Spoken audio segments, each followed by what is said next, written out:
Hey there, welcome back to LURK. And if this is your first night with us, there's always a place for you here. Tonight, we're leaving the noise of the world behind. No notifications, no deadlines, no reason to stay awake. Just you, the darkness, and a collection of stories that become more unsettling the longer you listen. There may be a few ads during the opening minutes to keep LURK running. After that, the rest of the night is completely ad-free, so you can close your eyes and let the stories carry you towards sleep. If you enjoy these late-night journeys, subscribe to LURK and come back tomorrow night. Your support helps keep these stories alive. Now, turn down the lights. Get comfortable. Pull your chair a little closer. And remember, the people in tonight's stories were not looking for anything terrifying. They were simply trying to get through an ordinary night, until something found them.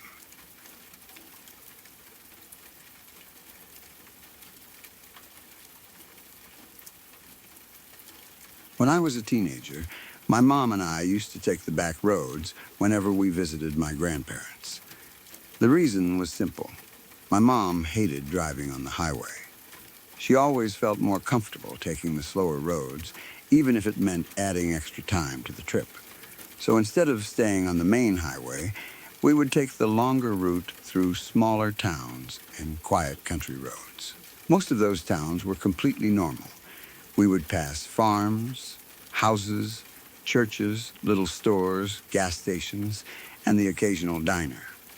Sometimes we'd see people working in their yards or kids riding bikes along the road. But there was one town we always had to drive through that never felt normal to me. It was a very small town. So small that there really wasn't much reason for anyone outside the area to go there. There was no grocery store, no gas station, no real shopping area. There were some houses, a church, a community center, and a large park. That was about it. The strange thing was that the town wasn't completely isolated. There were several larger roads that ran fairly close to it, but they didn't actually go through the town itself. If you were traveling somewhere else, you could easily drive around it without ever seeing it. Most people probably did. Unless you lived there or had some specific reason to go there, there wasn't much reason to pass through. And every time my mom and I drove through it, I noticed the same thing.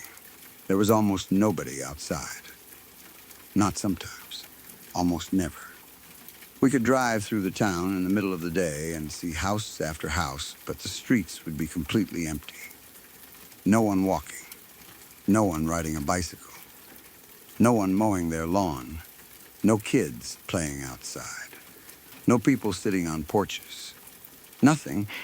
It was almost like everyone in town had agreed to stay indoors whenever we happened to drive through. Of course, I knew that was ridiculous. I was a teenager, but I wasn't stupid. People have lives. People work. People stay inside. A small town can be quiet. There didn't have to be anything strange about it. But after passing through the town over and over again, the pattern started getting to me. We never saw anyone. Every now and then, I would catch what looked like a person standing somewhere near a porch. Usually it was just a shadow. I'd look over and see something that looked vaguely human standing near a house. Then I'd look again, and it would be gone. Sometimes I'd wonder if I had actually seen someone. Other times I figured it was probably a coat hanging on a porch, a shadow from a tree, or something else my eyes had mistaken for a person. I never had a clear enough view to know. My mom noticed how quiet the place was, too. She never said that she thought it was haunted or anything like that. Neither did I. But sometimes she'd slow down a little as we drove through. Sometimes we'd look at each other. Neither of us would say anything. We just knew. There was something about that town that made us uncomfortable. The weirdest part was that it didn't look abandoned. That would have made sense. If the houses were falling apart, the grass was overgrown, and the buildings were empty, then you would understand why the place felt creepy. But that wasn't the case. The houses looked lived in. The roads were maintained. The lawns weren't completely overgrown. The church was still there. The community center was still there. And there was a huge park that looked surprisingly nice. The park was probably the strangest part. It was a big open area with a playground that looked like it should have been full of children.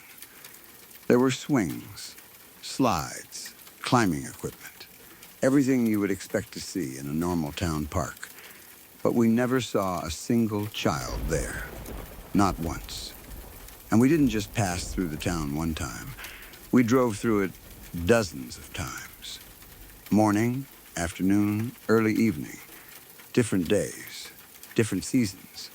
Still nothing. The playground would just sit there, empty. Sometimes the swings would move slightly in the wind. The grass would move. The trees would move. But there were never any kids. There were never parents. There was never a family having a picnic. Nothing. I remember joking about it once. I said that if vampires were real, this was probably where they lived. It was the kind of joke you make when something feels weird, but you don't actually have a serious explanation for it. My mom laughed. Then we kept driving. That became our unofficial description of the town. The vampire town. It sounds stupid now. But at the time, it seemed like the perfect description. Everything looked normal, and yet the place felt completely empty. One thing that also seemed strange was the community center. It wasn't close to the main group of houses. It was in a location that seemed oddly separated from the rest of the town. There were roads nearby, but they didn't really lead directly through the center of town. The whole layout was strange. It felt like the town had grown around certain places instead of being planned in the usual way. Again, none of this was proof of anything. It was just another detail that added to the feeling. We never stopped there. We never got out of the car. We never walked around. We simply drove through on our way to my grandparents' house. Eventually, I became used to it. Or at least, I thought I did.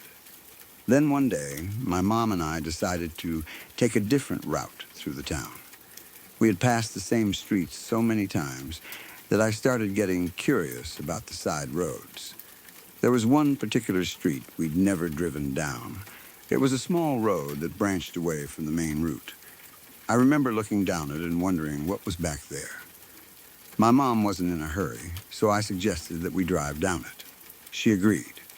We turned onto the side street. At first, everything seemed normal. There were houses along the road. Some were older. Some had small yards. There were fences and trees and driveways. Nothing immediately stood out. We continued farther down the street.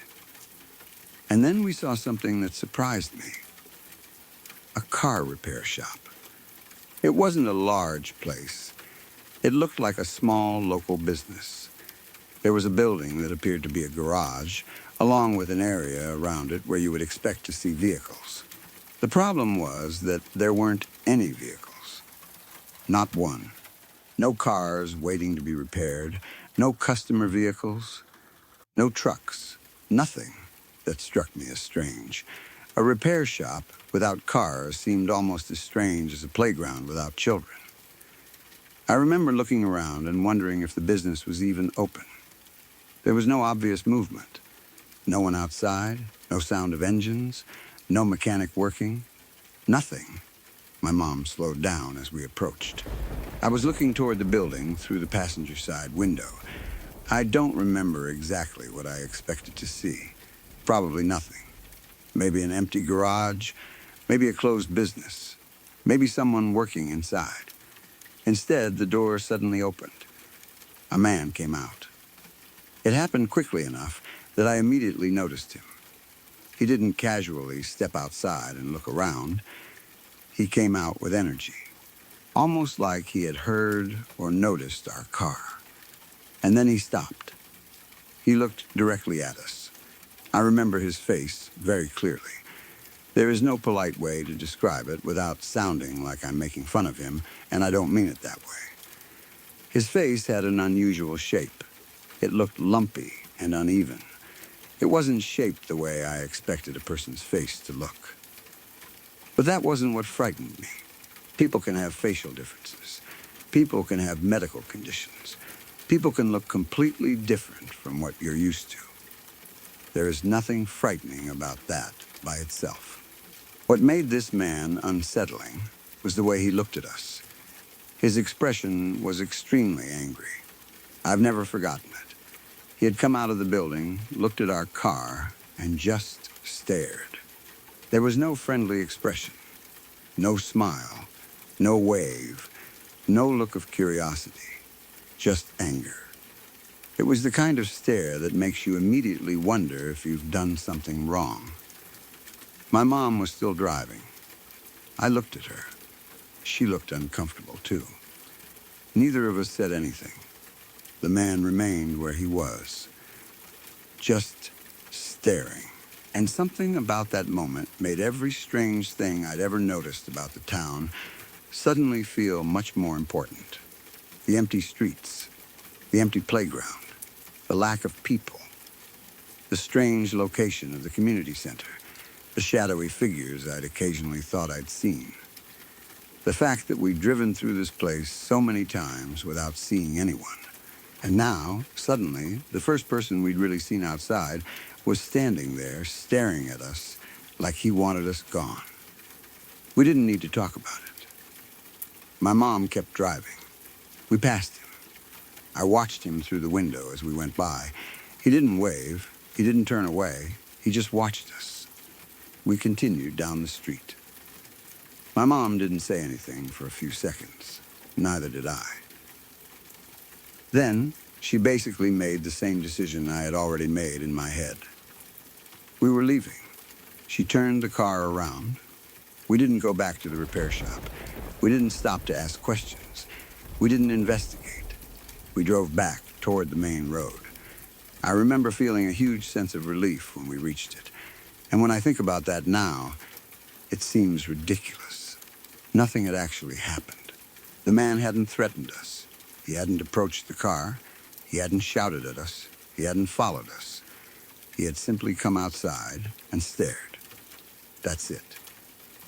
But sometimes your reaction to something doesn't depend on what actually happens.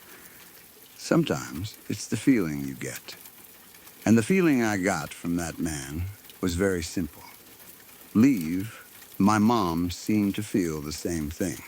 We never explored that street again. We also never stopped in that town. We continued using the same back road when visiting my grandparents, but we stayed on the main road through town. We'd drive past the church, past the houses, past the community center, past the empty park. And then we'd be out the other side. I sometimes wondered what the town was actually like for the people who lived there. Maybe it was completely normal. Maybe everyone knew each other. Maybe the playground was packed with children every afternoon. Maybe we just happened to pass through at the wrong times. Maybe the people we thought we saw standing in shadows really were just residents sitting on their porches. Maybe the community center was perfectly normal and had some historical reason for being built where it was. Maybe the repair shop was actually busy, and we simply arrived at a quiet moment. Maybe the man was angry because we were driving slowly past his property and staring at his business. Maybe he had every reason to be suspicious of us. Those explanations make sense. In fact, they're probably much more likely than anything supernatural. But there was still something about the town that never felt right. And the man didn't help. Years later, I can still remember the exact feeling I had when he came outside. It wasn't fear in the usual sense. It was more like my instincts suddenly told me that we should not stay there. I didn't know why. I didn't know anything about him. I didn't know anything about the business. I didn't know anything about the town's history. I simply knew that I didn't want to be there. Maybe that's what bothered me most. There was no obvious reason for the reaction. Nothing dramatic happened. No strange sound. No ghost. No mysterious figure appearing in the road. No one chased us. There was just a man standing outside a repair shop. And yet I still remember him decades later. I remember the shape of his face. I remember how angry he looked. I remember how quickly my mom drove away. And I remember thinking that we'd made a mistake by going down that street. The strangest thing is that we'd passed through the town dozens of times without ever having an experience like that. We had never been bothered. Nobody had ever approached us. Nobody had ever yelled at us. We had never even seen anyone clearly enough to remember them. Then, the one time we decided to explore, someone appeared almost immediately. It was almost like the town had been completely indifferent to us until we decided to look closer. Of course, that's probably just coincidence. But when you're a teenager, coincidence doesn't feel like coincidence. It feels personal. I started paying more attention whenever we passed through afterward. I'd look at the houses. I'd look at the porches. I'd look at the park. I'd look for people. And every time, the same strange emptiness was there. No children in the playground. Very few people outside. Occasional movement behind windows. Occasional shadows near porches. Then the road would continue, and the town would disappear behind us. I never saw the repair shop again from that side street.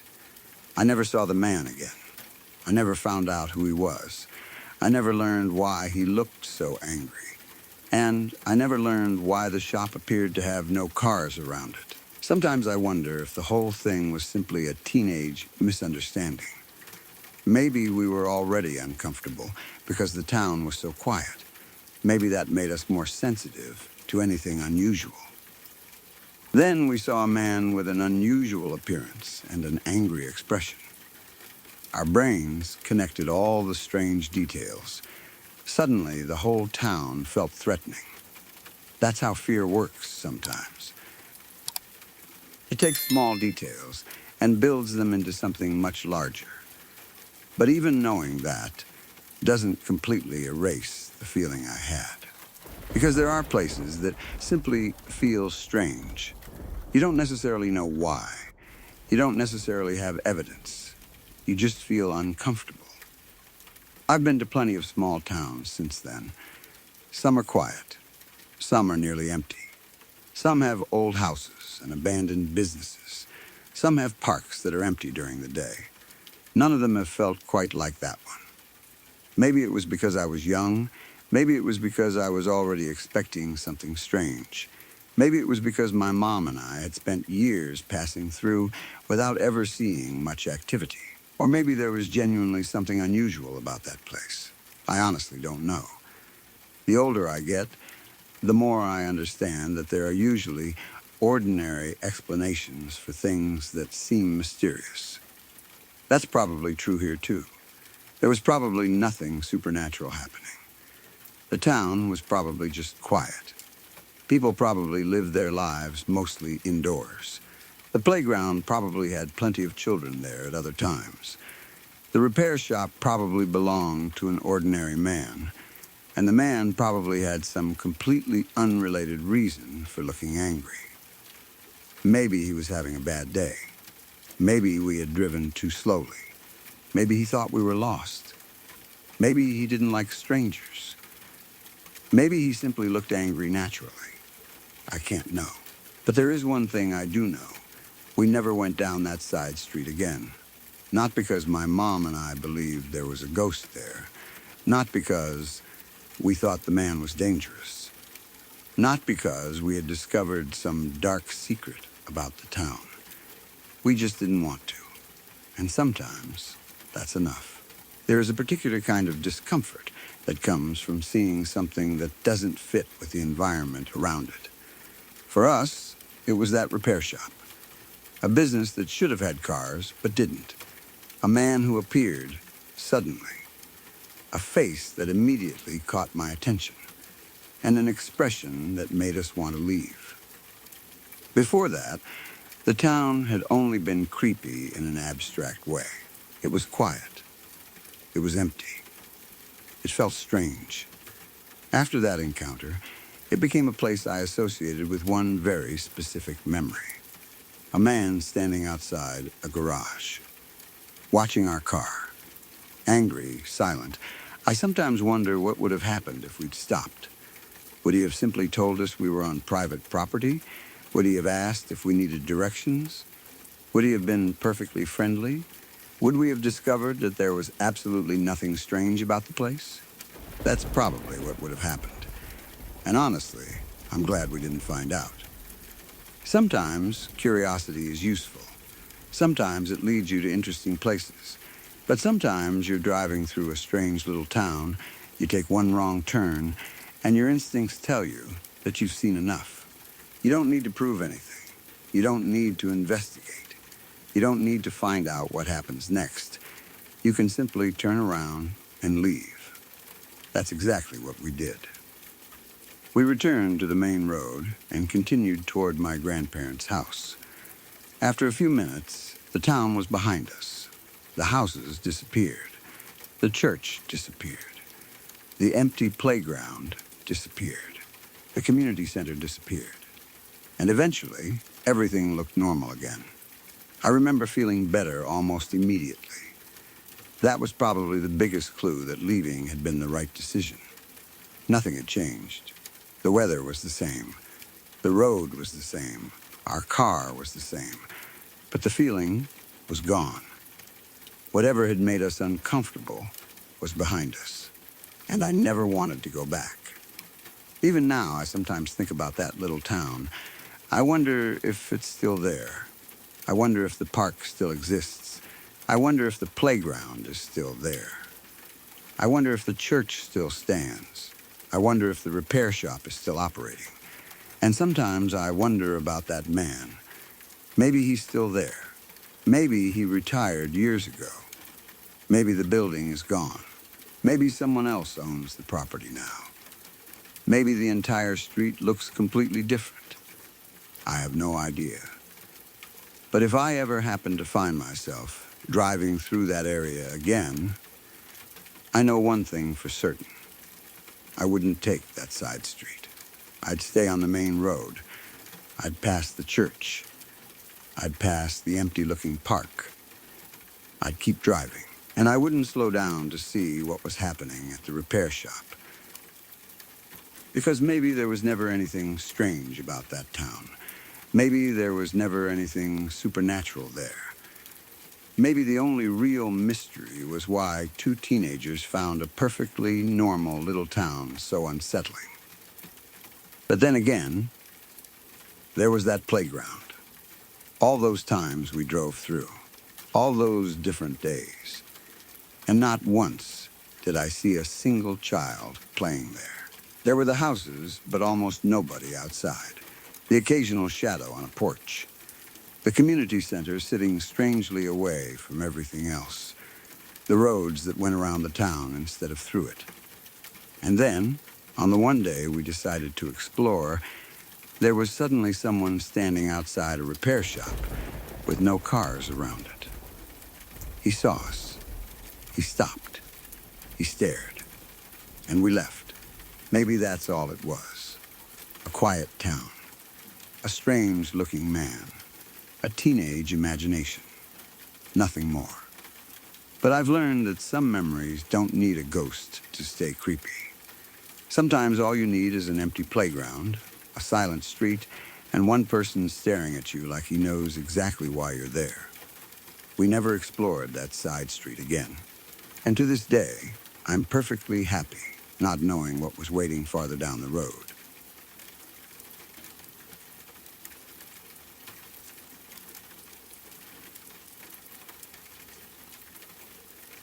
I go on month-long canoe trips in northern Ontario every summer. I've been doing it long enough that being completely isolated doesn't bother me the way it probably bothers most people. I'm used to being away from roads. I'm used to not seeing another person for days. I'm used to sleeping somewhere that has no cell service, no traffic, no streetlights. and sometimes not even another human being anywhere nearby. Usually that's exactly what I want. There's something peaceful about being that far away from everything. You stop thinking about your phone. You stop thinking about traffic. You stop thinking about schedules. Your entire world becomes the water, the weather, the shoreline, your canoe, your camp, and the people you're traveling with. But being that isolated also means you see things that most people never get the chance to see. And sometimes you see something that you have absolutely no explanation for. This happened to me in 2021. We were canoeing across James Bay in northern Ontario. Our destination was the town of Moosonee, where we planned to catch the train back down through the province. Getting there was part of the adventure. We weren't traveling along some easy route where you could simply pull over and ask someone for directions. There were no logging roads around us. There were no bridges. There were no highways. There weren't towns scattered along the shoreline. There were only enormous stretches of wilderness, water, and the occasional off-grid hunting cabin. For long periods, there was nothing at all. Just us and the landscape. The trip was physically demanding, but that's part of why we go. You spend weeks moving through places that most people will never see. Some days are beautiful. Some days are exhausting. Some days the weather makes you question your life choices. And some nights are so quiet that you become intensely aware of every little sound.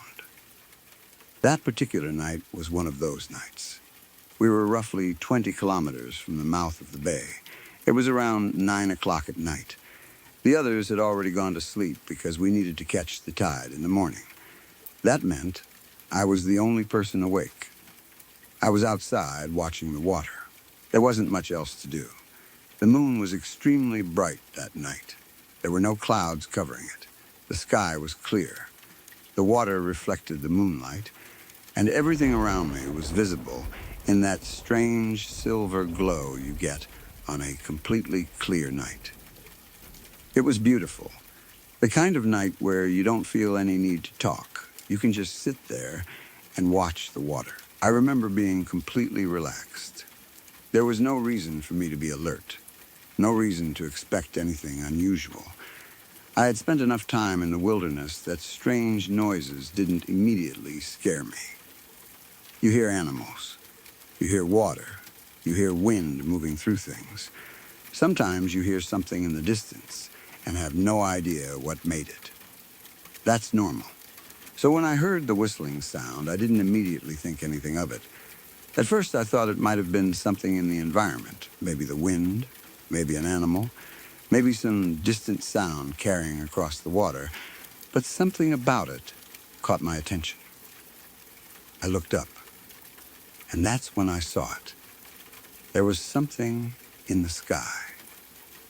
It was shiny, cylindrical, and moving overhead. For a second, my brain didn't know what I was looking at. It didn't look like an airplane. It didn't look like a helicopter. It didn't look like anything I immediately recognized. The object wasn't huge. In fact, it looked surprisingly small. From where I was standing, I would estimate that it appeared to be around the size of a paper towel roll, but it was far enough away that estimating its actual size was obviously difficult. What I remember clearly is its shape, cylindrical, smooth, shiny, and reflecting the moonlight. I watched it moving through the sky. Then something happened that I still have trouble describing. The object dipped. It didn't simply descend gradually. It dropped quickly. It looked like it suddenly changed direction and plunged toward the river. I remember watching it fall and thinking that it was going to hit the water. Then it did. It disappeared into the river. For a few seconds, there was nothing. I was just sitting there staring at the water. I had no idea what I'd just seen. I didn't even know whether I had actually seen it correctly. Part of me was already trying to explain it. Maybe it was something falling. Maybe it was some kind of aircraft. Maybe it was debris. Maybe my distance perception was completely wrong. Maybe it wasn't even as close as it appeared. I was trying to make sense of it. Then, it came back out. The object shot out of the water. It didn't slowly emerge. It didn't bob back to the surface. It didn't appear to struggle. It came back out. And then it accelerated. Instantly. That's the part I remember most clearly. It went from something moving through the sky to something moving impossibly fast. Within what felt like a moment, it accelerated to what I can only describe as the speed of sound. Then, I heard the sonic boom. The sound rolled across the water. It was sudden and powerful. The entire moment was over almost as quickly as it had begun. The object was already moving away. As it disappeared into the distance, I could still see the moon reflecting off it. That tiny flash of reflected moonlight was one of the last things I saw. Then, it was gone. Completely gone. I just sat there. I didn't know what to say. I didn't even know who I would have said it to because everyone else was asleep. For several seconds, I simply stared at the place where it had disappeared. I kept replaying what had happened in my head. The whistling, the object, the sudden dip, the plunge into the river, the few seconds of nothing, the object shooting back out, the acceleration, the sonic boom, and then nothing. Just the water, the moon, the silence. It was one of the strangest experiences I've ever had, and the weirdest part was that I wasn't really afraid. I was stunned. There was something almost beautiful about it. I had spent all this time traveling through one of the most isolated places I had ever been. There were no roads, no bridges, no cities, no lights from buildings, no traffic, no crowds, nothing, just wilderness. And then, for a few seconds, something completely unexplained appeared above me. It moved through the sky. It disappeared into the water. Then it came back out and vanished into the distance at incredible speed, and I was the only person who saw it. That realization hit me pretty hard. Nobody else was awake. Everyone else was sleeping because we needed to catch the tide in the morning. I could have shouted. I could have woken everybody up. But by the time I really processed what had happened, the object was already gone. There was nothing left to point at, nothing to show them.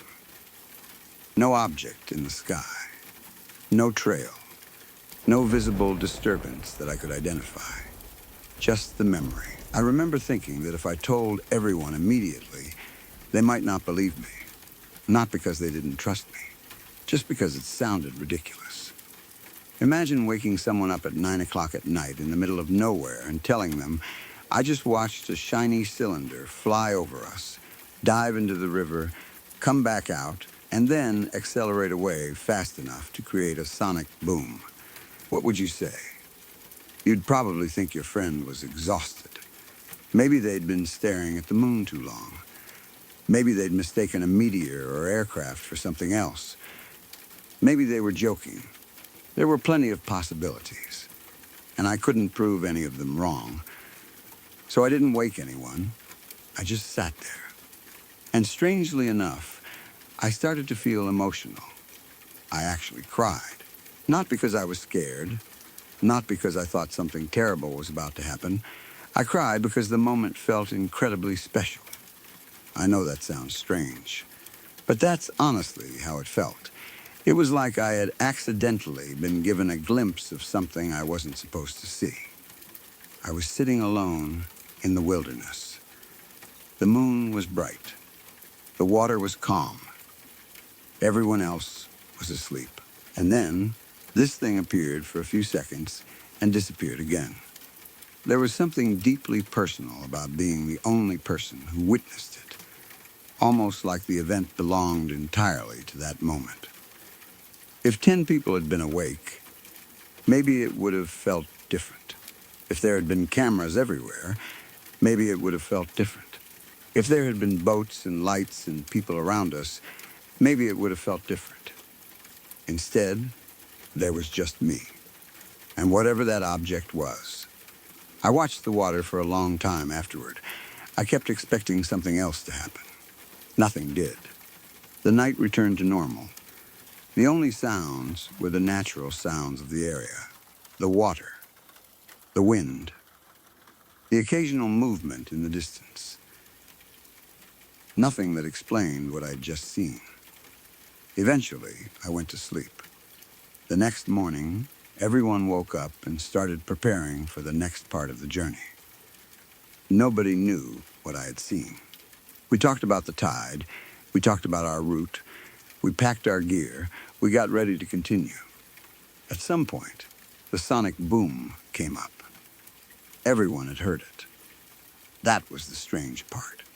They had all been asleep, but the boom had been loud enough to wake some of them. They assumed there was a hunter nearby.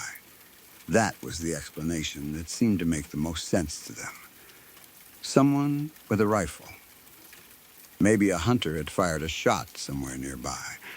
Maybe the sound had carried strangely across the water. That was it. Nobody suggested anything else. And I didn't correct them. I just listened. I could have told them. I could have said it wasn't a gunshot. I could have described what I'd seen. I could have told them about the object. But I didn't. I kept it to myself. I don't know exactly why. Maybe because I wasn't sure what I had seen. Maybe because I didn't want to sound crazy. Maybe because I knew there was no way to prove it. Or maybe because I didn't want other people to take that moment away from me by arguing about what it could have been. Sometimes when something incredible happens to you, you don't necessarily want someone else explaining it. You want to remember it exactly as you experienced it. And I wanted to remember that night. The moonlight, the water, the silence, the object, the strange whistling sound, the way it dipped, the way it disappeared beneath the water, the way it shot back out, the way it accelerated, the sonic boom, the reflection of the moon on its surface as it vanished. I didn't know what it was then. I still don't. I've spent time thinking about possible explanations. It could have been some kind of aircraft. It could have been debris. It could have been an unusual atmospheric phenomenon. It could have been some kind of military object. It could have been something entering or leaving the water. My perspective could have been completely misleading. Distance over open water can be incredibly difficult to judge. At night, especially under bright moonlight, objects can look very different from what they actually are. There are plenty of possibilities, I understand that. I'm not claiming that I saw an alien spacecraft. I don't know what I saw. I wasn't able to identify it. That's the truth. All I can do is describe what happened. There was a shiny cylindrical object in the sky. It was moving overhead. It dipped rapidly. It plunged into the river. It disappeared beneath the surface for a few seconds. Then it shot back out. It accelerated extremely quickly. There was a sonic boom. And then it disappeared into the distance. That's what I saw. Nothing more. Nothing less. And I was completely sober. I wasn't drinking. I wasn't on drugs. I wasn't hallucinating. I was simply sitting outside alone at night. I also wasn't looking for anything unusual. That's important to me. I wasn't someone who went camping hoping to see UFOs. I wasn't staring at the sky waiting for something strange to happen. I was watching the water. That's all. The object came into my field of view. I noticed it. And then everything happened. There was no build-up, no expectation, no reason for me to interpret something ordinary as extraordinary. It just happened. And because it happened so quickly, I sometimes wonder whether I even had enough time to understand it properly. Maybe my brain filled in details. Maybe something about the darkness and moonlight distorted my perception. Maybe there was a perfectly normal explanation. That's possible. But the experience still felt real, and the emotional reaction afterward was real too. I cried. I remember that clearly. I don't think I cried because I was frightened. It was more like being overwhelmed. Imagine spending weeks traveling through wilderness. You're surrounded by landscapes that have barely changed for thousands of years. You're looking at water and forest and sky. You feel completely separated from modern life. Then suddenly, something moves through that ancient-looking landscape that you cannot identify. For a few seconds, you are watching something that doesn't fit into your understanding of the world. Then it's gone. And you're left sitting there, alone. There was something profound about that. Maybe that's why I never told anyone, not even afterward. The people I was traveling with knew nothing. They heard the boom. They had their explanation. They assumed there was a hunter somewhere nearby, and I let them believe that. I didn't tell them about the object. I didn't tell them about the water. I didn't tell them about the moonlight reflecting off it. I didn't tell them that I watched it disappear. I just kept it to myself. For years, I thought about whether I should have said something. Sometimes I wish I had. Maybe someone else would have remembered seeing something. Maybe someone would have had an explanation. Maybe one of the others would have noticed something from a different angle. But there is also something I like about having kept it private. It remains my memory. One night, one place, one strange event. No arguments afterward. No people telling me what I must have seen. No one insisting it was this or that. Just what happened. I was there. I saw it. And I still don't know what it was. That's probably the hardest part. People often think unexplained experiences are frightening because they involve something dangerous. For me, that wasn't the case. The strange thing was how peaceful the moment was. There was no attack, no threat. Nothing came after it. The object didn't approach our camp. It didn't circle us. It didn't stop above us. It simply passed through my view. Whatever it was, it seemed to have its own destination. It came. It went into the water. It came back out. Then it left. And that was it. Maybe that's why I don't describe the experience as terrifying. It was mysterious. It was impossible for me to explain. But it was also beautiful. The setting probably had something to do with that. James Bay at night is an experience by itself.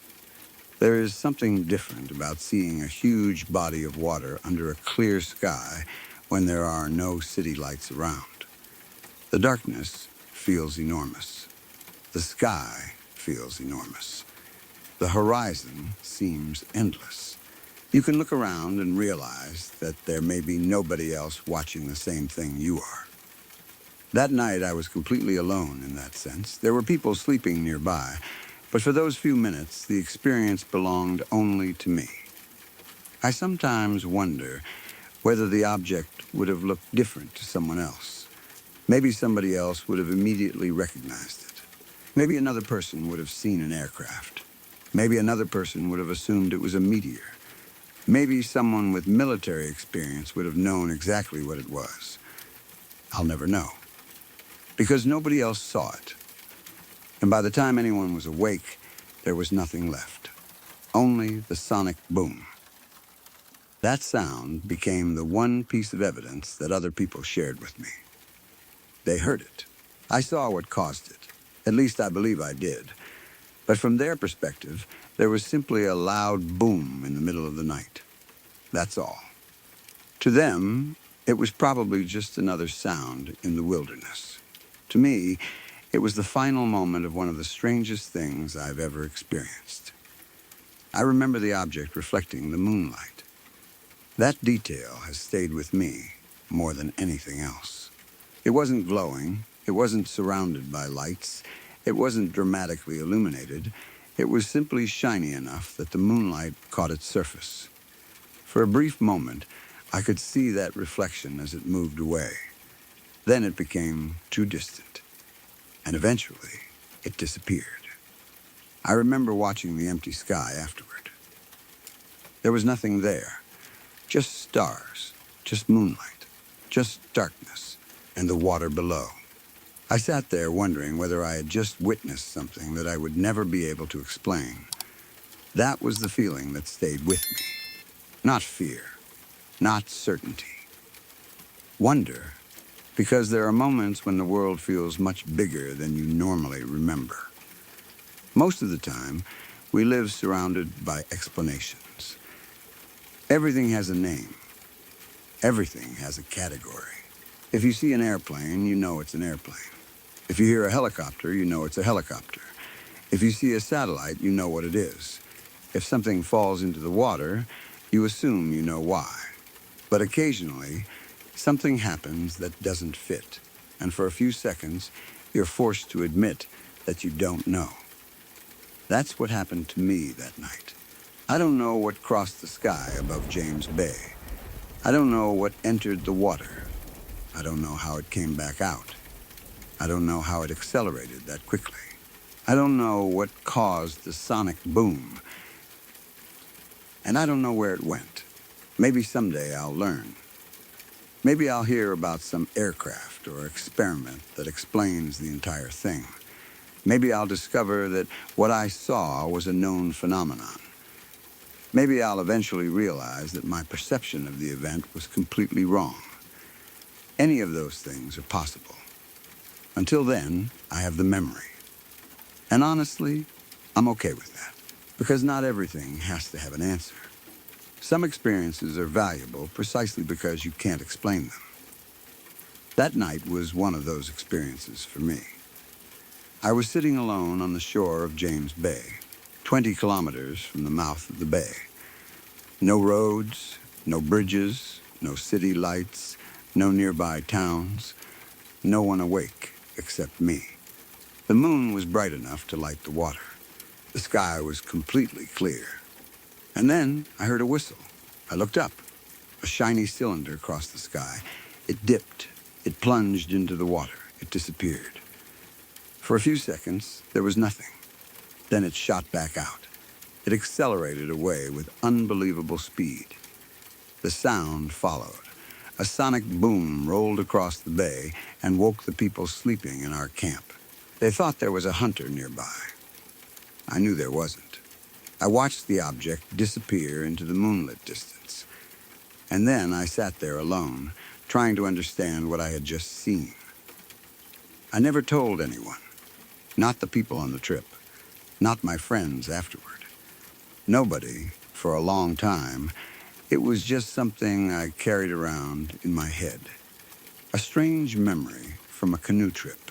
A few seconds of something I couldn't identify. But I still remember the feeling. I remember sitting there in the darkness and feeling incredibly small. Not in a bad way. In a good way. The kind of feeling you get when you realize how enormous the world really is. I had spent weeks traveling through wilderness. I thought I understood the environment around me. Then, something appeared above the water that I couldn't explain. It didn't ask for my attention. It didn't threaten me. It didn't stay long enough for me to understand it. It simply appeared and disappeared. Maybe it was nothing extraordinary. Maybe someday someone will tell me exactly what it was. But if that happens, I'll still remember the night itself. The cold air, the clear sky, the bright moon, the silent camp, the dark water, and that strange, shiny object moving through the sky before diving beneath the surface and shooting back out into the night. For a few seconds, I was the only person on Earth who knew it was there. And strangely enough, I'm glad it happened that way.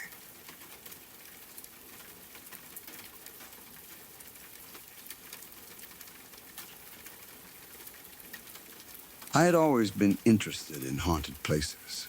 Not necessarily because I believed every story I heard, but because there was something fascinating about visiting a place with a reputation and seeing for yourself whether there was actually anything unusual about it.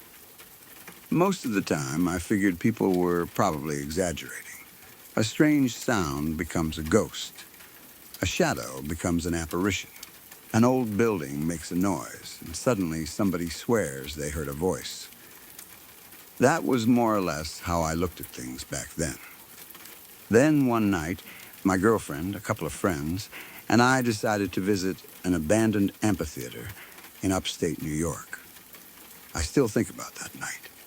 Not because we heard strange noises, not because the building had a disturbing history, not even because the place was supposed to be haunted.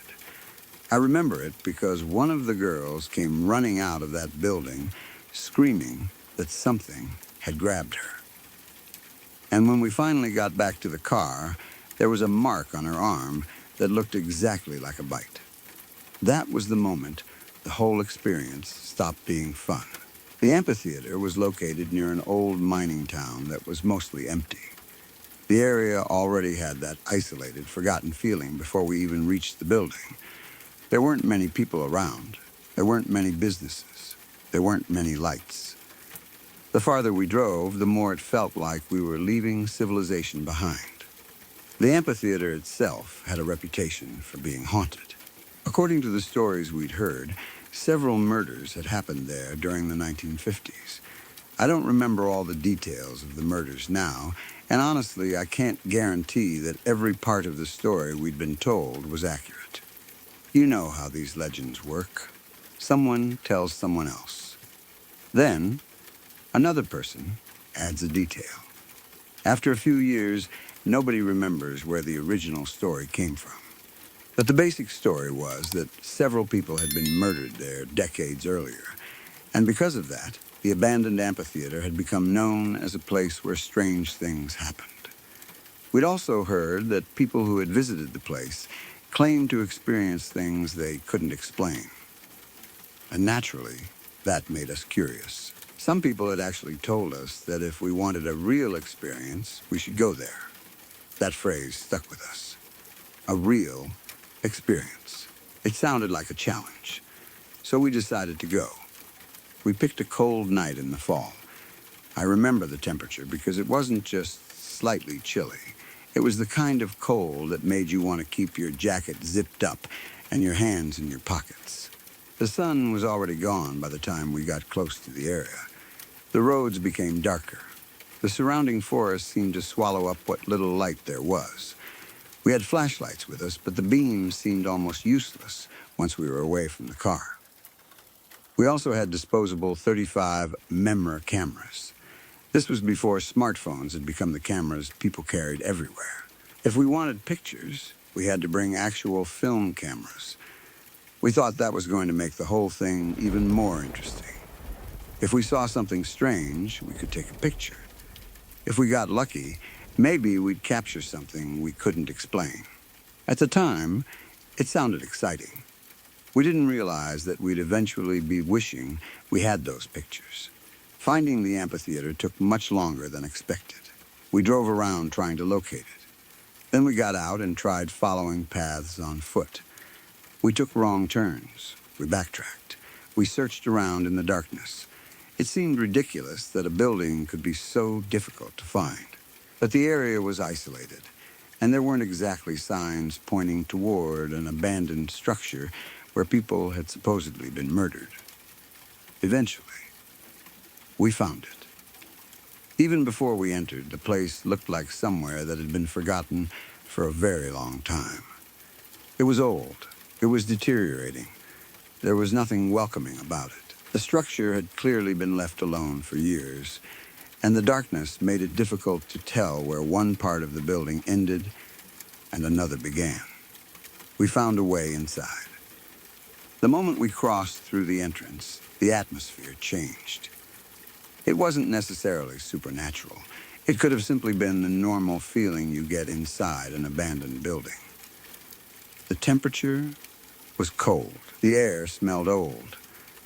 There was very little light. Every sound seemed louder than it should have been. Our flashlights moved across walls and doorways, revealing things for only a second before the darkness swallowed them again. At first, we were having fun. We were joking around. We were making fun of each other. Someone would shine a flashlight into a dark room, and somebody else would pretend to see something. We laughed. We were there because we wanted to be scared. That distinction is important. We weren't walking into the building because we were already terrified. We wanted the experience. We wanted the adrenaline. We wanted something strange to happen. And for a while, it was exactly what we'd expected. We heard noises. Some of them were impossible to identify. A bang here, a creak there, something that sounded like movement somewhere deeper inside the building. But an abandoned building is full of sounds. Old wood moves, metal shifts. Wind finds its way through openings. Things fall. Animals can get inside. There are countless ordinary explanations. So whenever we heard something, we tried to laugh it off. Then we entered one room where several old chairs were sitting on the floor. Nothing looked particularly strange at first. We shined our lights around. There wasn't anyone there. We were standing together. Then, one of the chairs moved. It slid across the floor. For a second, I thought someone had bumped it. Maybe one of us had accidentally kicked something. We looked at each other. Then, another chair moved, and another. They weren't just rocking slightly. They were actually sliding across the floor. Everyone stopped talking. The joking disappeared. We stood there looking at the chairs. Nobody seemed to know what to say. I remember trying to think of a normal explanation. Maybe the floor was uneven. Maybe something underneath the chair had shifted. Maybe there was a vibration. Maybe the building was settling. There were possibilities. There always are. But standing there in the darkness and watching chairs move without an obvious reason is different from hearing a noise. You can tell yourself that a noise came from the building. When you see something move, your brain immediately wants to know why. We stayed in the room for a while. We looked around. Nothing obvious explained it. Eventually, we moved on. Looking back, that should probably have been enough. We had already gotten the experience we came looking for. But none of us wanted to admit that we were actually getting nervous. So we kept going. We continued exploring the building. We continued taking photographs. The disposable cameras were being used constantly. If something looked interesting, someone took a picture. If there was a strange room, we photographed it. If there was a dark hallway, someone would point a camera toward it. We probably took around 100 pictures between us. At the time, we were excited about the possibility of getting something strange on film. We had no idea how the night would end. Eventually, we reached another part of the building. It was darker than the previous rooms. The walls blocked what little outside light there was, and our flashlights were doing most of the work. We were all close together. Nobody wanted to wander off alone anymore. That was when my buddy's girlfriend screamed. It wasn't a playful scream. It wasn't one of those fake screams people make when they want to scare their friends. It was loud, immediate, terrified. Every one of us turned toward her. She looked completely panicked. She said something had grabbed her. For a second, nobody understood what she meant. We looked around. There was nothing obvious near her. No person, no animal, nothing that we could see. She kept insisting that something had grabbed her. She was inconsolable. She was genuinely terrified. Whatever confidence we had left disappeared immediately. The mood changed completely. We were done. We didn't care about the cameras anymore.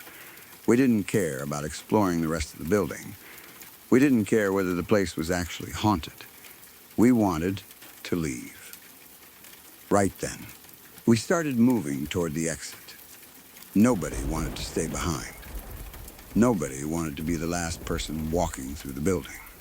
We hurried through the dark rooms and corridors, shining our flashlights ahead of us. Every sound now seemed threatening. Every shadow looked like it could be something. The building that had seemed exciting a few minutes earlier suddenly felt like a terrible place to be. We finally got outside. The cold air hit us. Normally, I would have complained about how cold it was. That time, I didn't care. Being outside felt safer. We hurried toward the car. Once we were inside, we started asking questions. What happened? What grabbed you? Did you see anything? Was there an animal? Did somebody touch you? She was still visibly shaken. She kept saying that something had grabbed her arm. Eventually, she insisted that we look at it. She pulled up her sleeve. That's when we saw the mark. It looked like a bite. And it wasn't a tiny mark. It wasn't a little scratch that could easily be dismissed. There were what appeared to be impressions from upper and lower teeth. The area was red. It was bruised. The marks were clear enough that everyone immediately understood why she had been so frightened. The shape reminded us of a small animal trap, almost like something had closed around her arm. We just stared at it. Nobody knew what to say. We started trying to figure out how it could have happened. Maybe she had caught her arm on something inside. There were probably plenty of sharp objects in an abandoned building.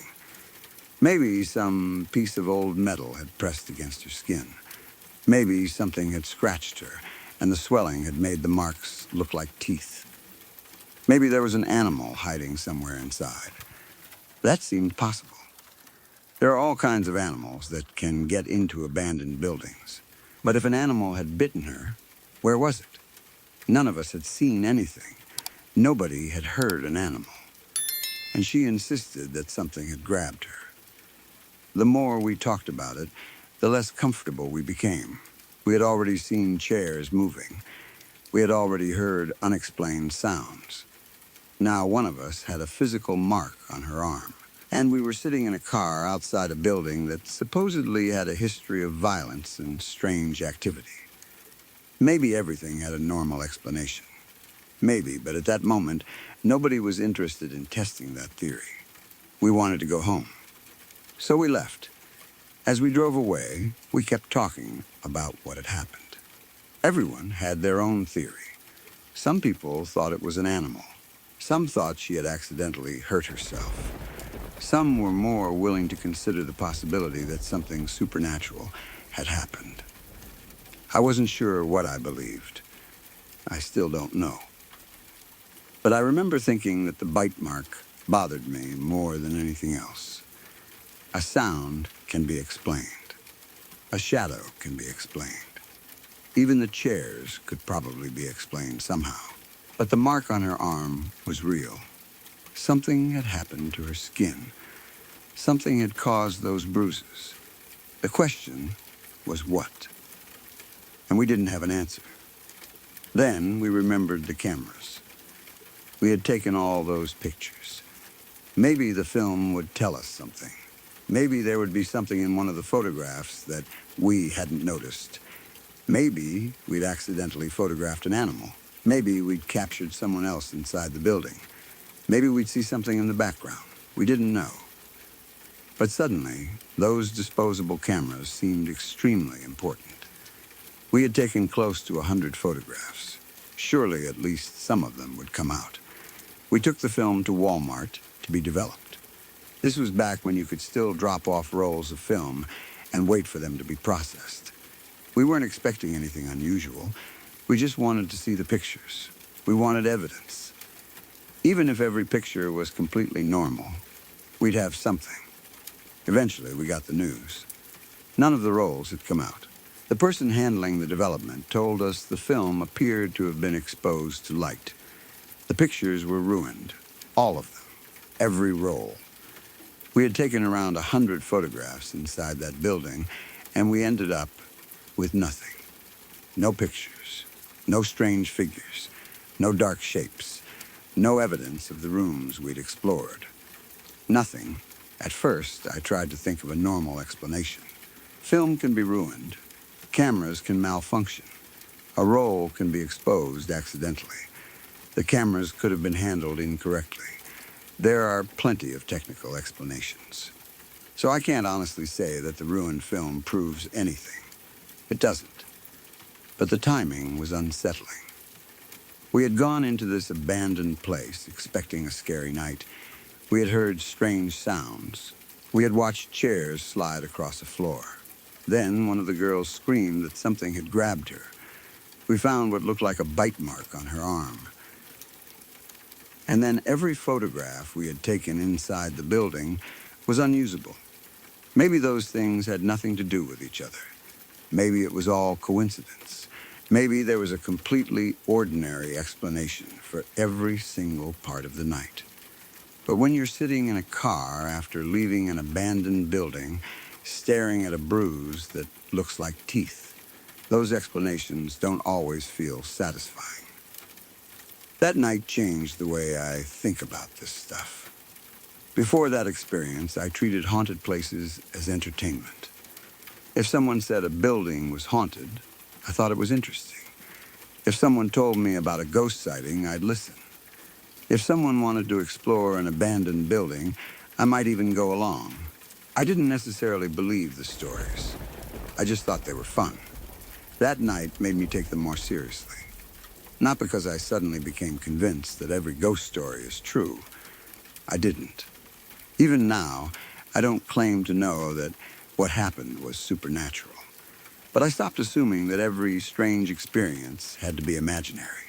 There are things we experience that we simply can't explain immediately. Maybe the explanation is ordinary. Maybe it's something psychological. Maybe it's environmental. Maybe it's an animal.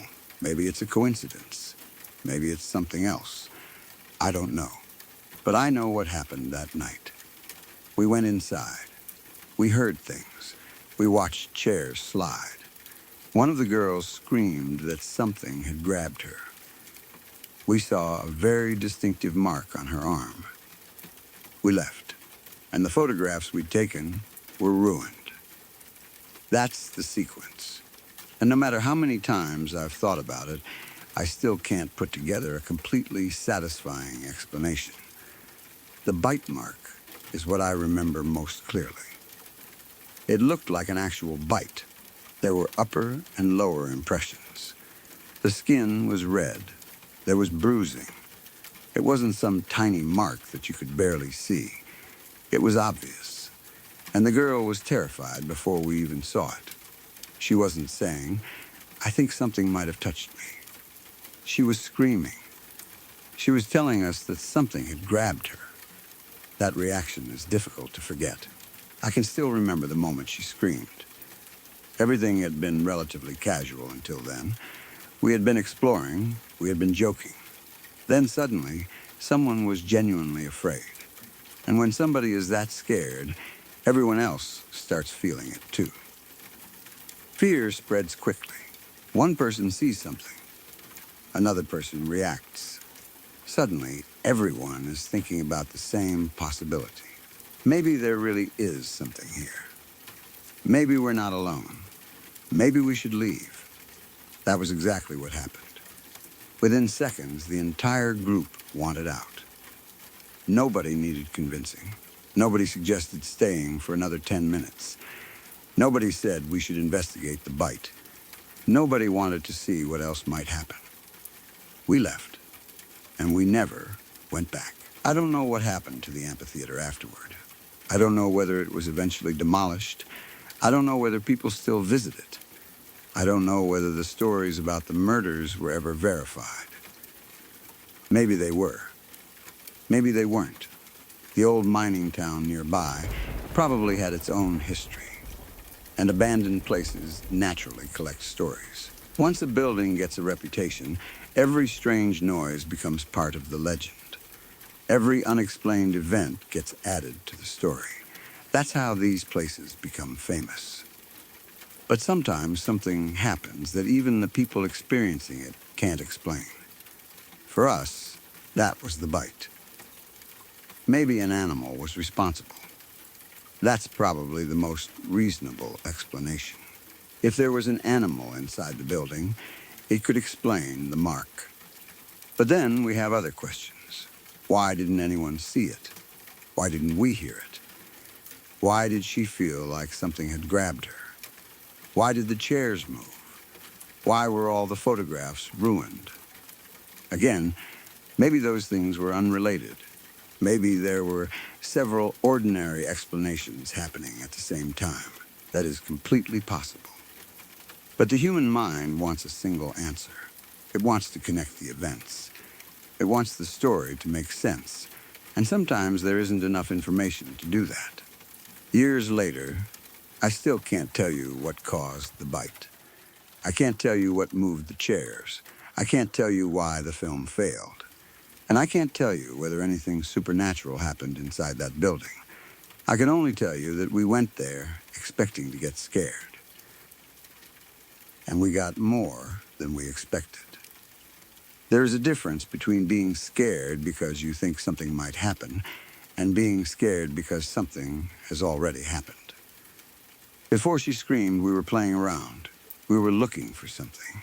We wanted a real experience. After she screamed, we weren't looking anymore. We were leaving. That tells you everything about how much the atmosphere changed. The building stopped being a place we wanted to explore. It became a place we wanted to get away from. And even once we were outside, nobody immediately relaxed. We were looking at her arm. We were talking about what we'd seen. We were trying to make sense of it. Then the car started moving, and we finally felt like we were getting some distance between ourselves and the building. But the questions followed us home. What happened? What grabbed her? Was it an animal? Could someone have been hiding inside? Could she have hurt herself without realizing it? Why did the chairs move? Why did the film fail? Was it all coincidence? Was there some explanation we hadn't considered? I don't have answers. And that's probably why the story stayed with me. If we'd found the animal, the mystery would have been over. If the photographs had developed normally, we could have looked at them and laughed about how frightened we'd been. If the bite had turned out to be an obvious scratch, we would have had an explanation. If someone had discovered a mechanical reason for the chairs moving, we'd have moved on. Instead, we got none of those things. We left with questions. And sometimes questions are more disturbing than answers. Because when you have an answer, even a frightening one, at least you know what you're dealing with. When you don't have one, your imagination fills the empty space. I've thought about that night many times. Sometimes I convince myself it was all completely normal.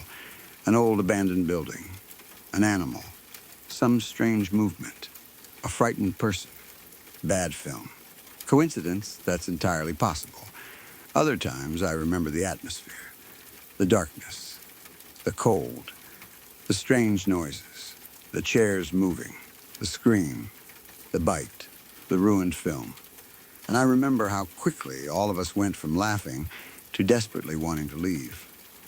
That part is impossible to forget. Maybe the place really was haunted. Maybe it wasn't. Maybe the stories about the murders created an atmosphere that made us interpret everything differently. Maybe our fear caused us to remember certain details more strongly.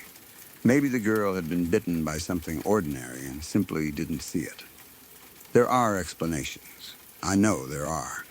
But I also know that I don't want to go back and test any of them. Some places are better left alone. And that abandoned amphitheater is one of those places for me. I don't need another visit. I don't need another night inside. I don't need another camera. I don't need another explanation. The memory is enough. Whenever I think about that night, I remember walking through the building with a flashlight in one hand and a disposable camera in the other. I remember thinking that maybe we'd get a great story out of the trip. Maybe we'd see something strange. Maybe we'd scare ourselves. Maybe we'd take some creepy pictures and laugh about them later. Instead, we watched chairs slide across a floor. Then one of our friends screamed that something had grabbed her, and when we looked at her arm, there was a bite-shaped bruise. We ran. The pictures were ruined, and after that night, I never looked at haunted places quite the same way again. I still don't know what happened. I don't know whether there was a ghost in that building. I don't know whether there was an animal hiding somewhere in the darkness. I don't know whether fear caused us to misinterpret something ordinary. I don't know why the film was exposed. I don't know what caused the mark on her arm.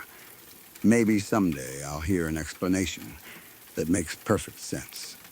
Until then, the memory remains exactly what it was that night. 4 people entering an abandoned building because they wanted a scare. A cold night in upstate New York. A forgotten amphitheater surrounded by darkness. Stories about murders from decades earlier. Strange sounds coming from empty rooms. Chairs sliding across the floor with nobody touching them. Then, a scream. A terrified girl saying something had grabbed her, and a mark on her arm that looked like a bite from something with upper and lower teeth. We didn't stay to find out what it was. We didn't go looking for it. We got in the car and left. And honestly, I'm glad we did. Because there are some questions you can live with not answering. That is one of them. To this day, I still don't know what was inside that building with us. But I know what it felt like when we realized we weren't as alone as we thought. And I know one thing for certain. That night changed how I feel about this kind of stuff. Before then, I wanted a real experience. After that night, I realized that sometimes getting one is the last thing you actually want. If you're still awake, stay with me. There's more waiting just ahead. So get comfortable, keep the lights low, and let the next story begin. And if you're enjoying these quiet nights with LURK, consider subscribing. Now, let's get back to the story.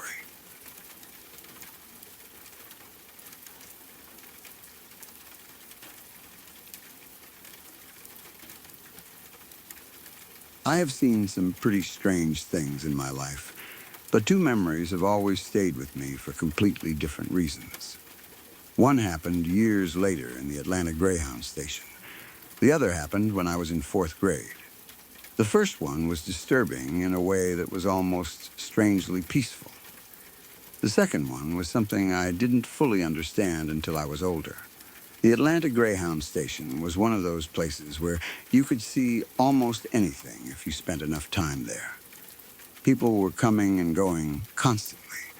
Travelers with bags, people waiting for buses, people sleeping in uncomfortable chairs, people who looked exhausted after traveling all night, people who were clearly going somewhere important, and people who seemed like they had nowhere else to go. I was there one day when I noticed 2 people sitting across from each other. At first, there wasn't anything particularly unusual about them. They looked like they were waiting around. Then I noticed that both of them appeared to be completely unconscious. They were slumped across from each other, and each had a needle still in their arm. I remember staring for a moment because my brain didn't immediately know what to make of what I was seeing. It was disturbing. There was something deeply uncomfortable about seeing 2 people in that condition in a public place. But at the same time, there was something strangely sad and almost peaceful about it. They weren't fighting. They weren't arguing. They weren't causing trouble. They were simply passed out across from one another, seemingly unaware of everything happening around them. It was one of those moments that makes you realize how complicated people can be. From the outside, you could judge the situation in a second. 2 junkies, needles, passed out in a bus station. But when you actually looked at them, they were still just 2 human beings.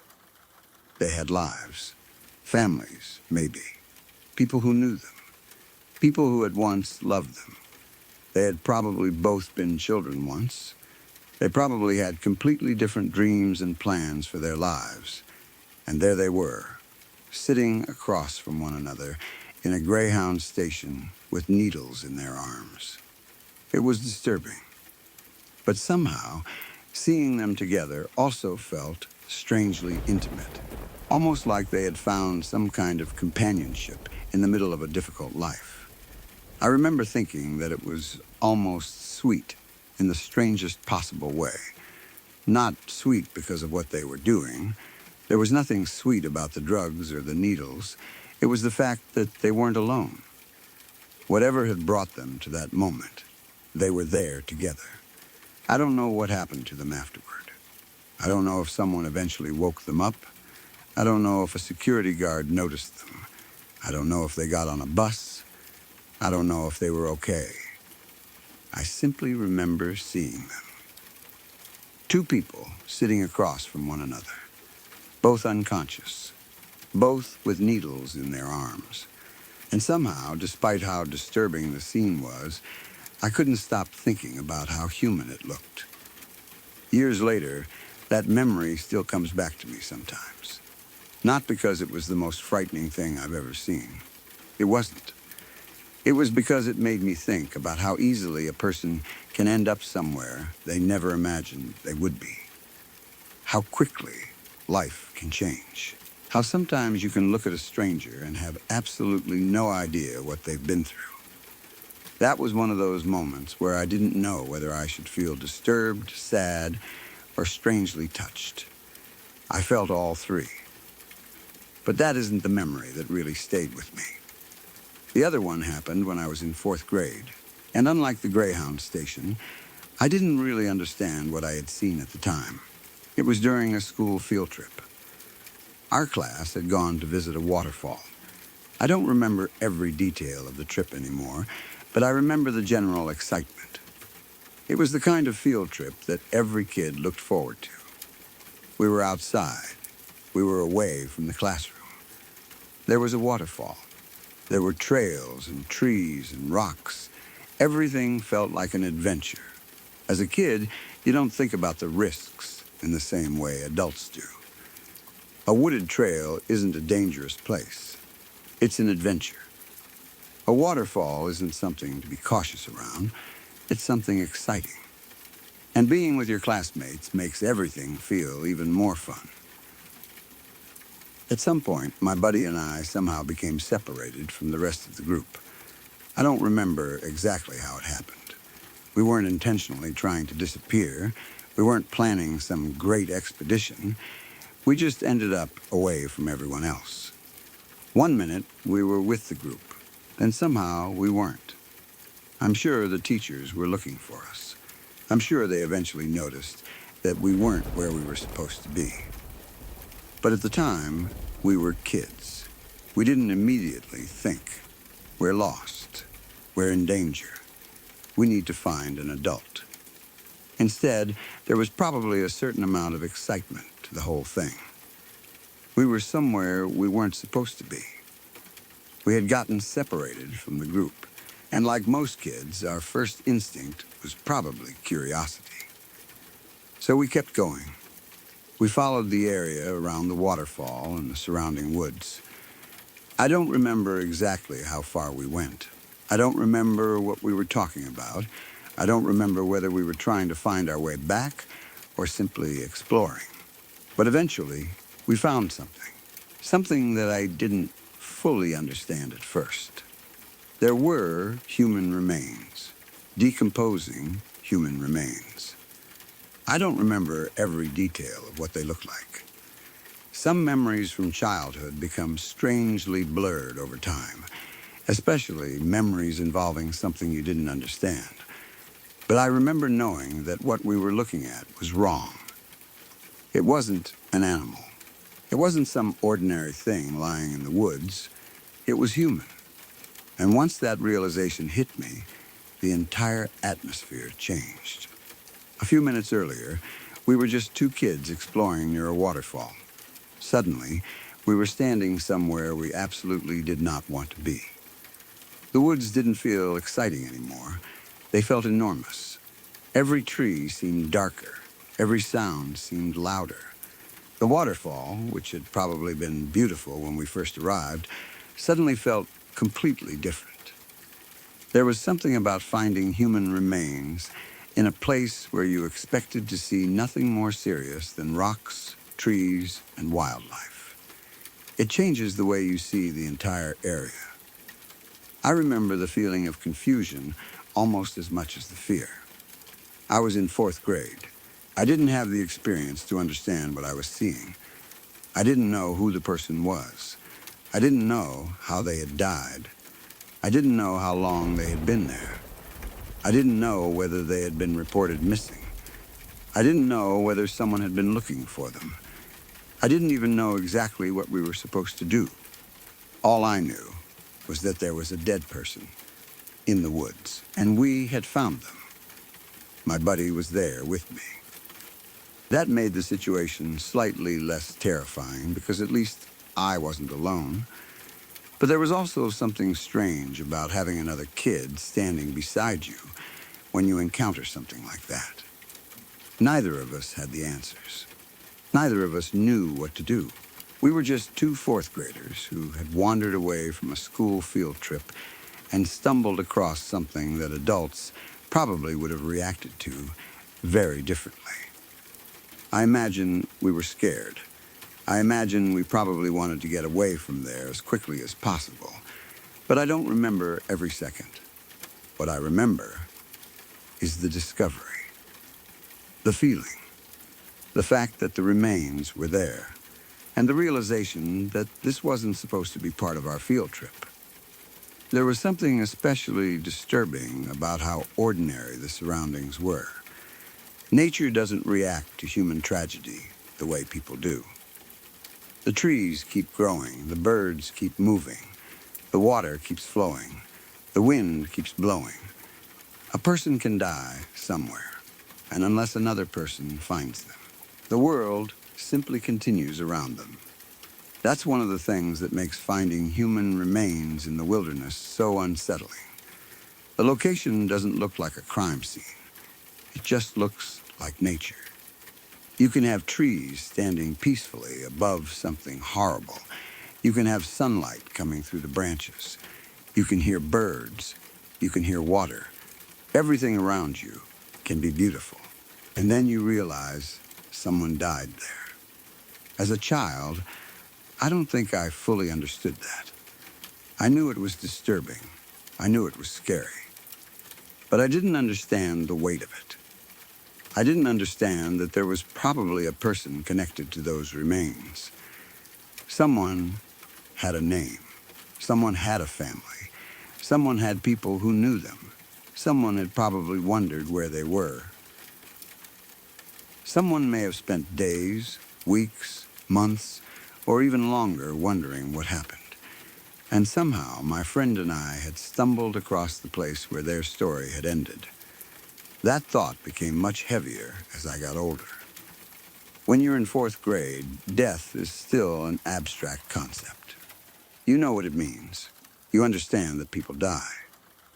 But you don't always understand the full reality of it. You don't think about the family members. You don't think about the unanswered questions. You don't think about how long someone might have been missing.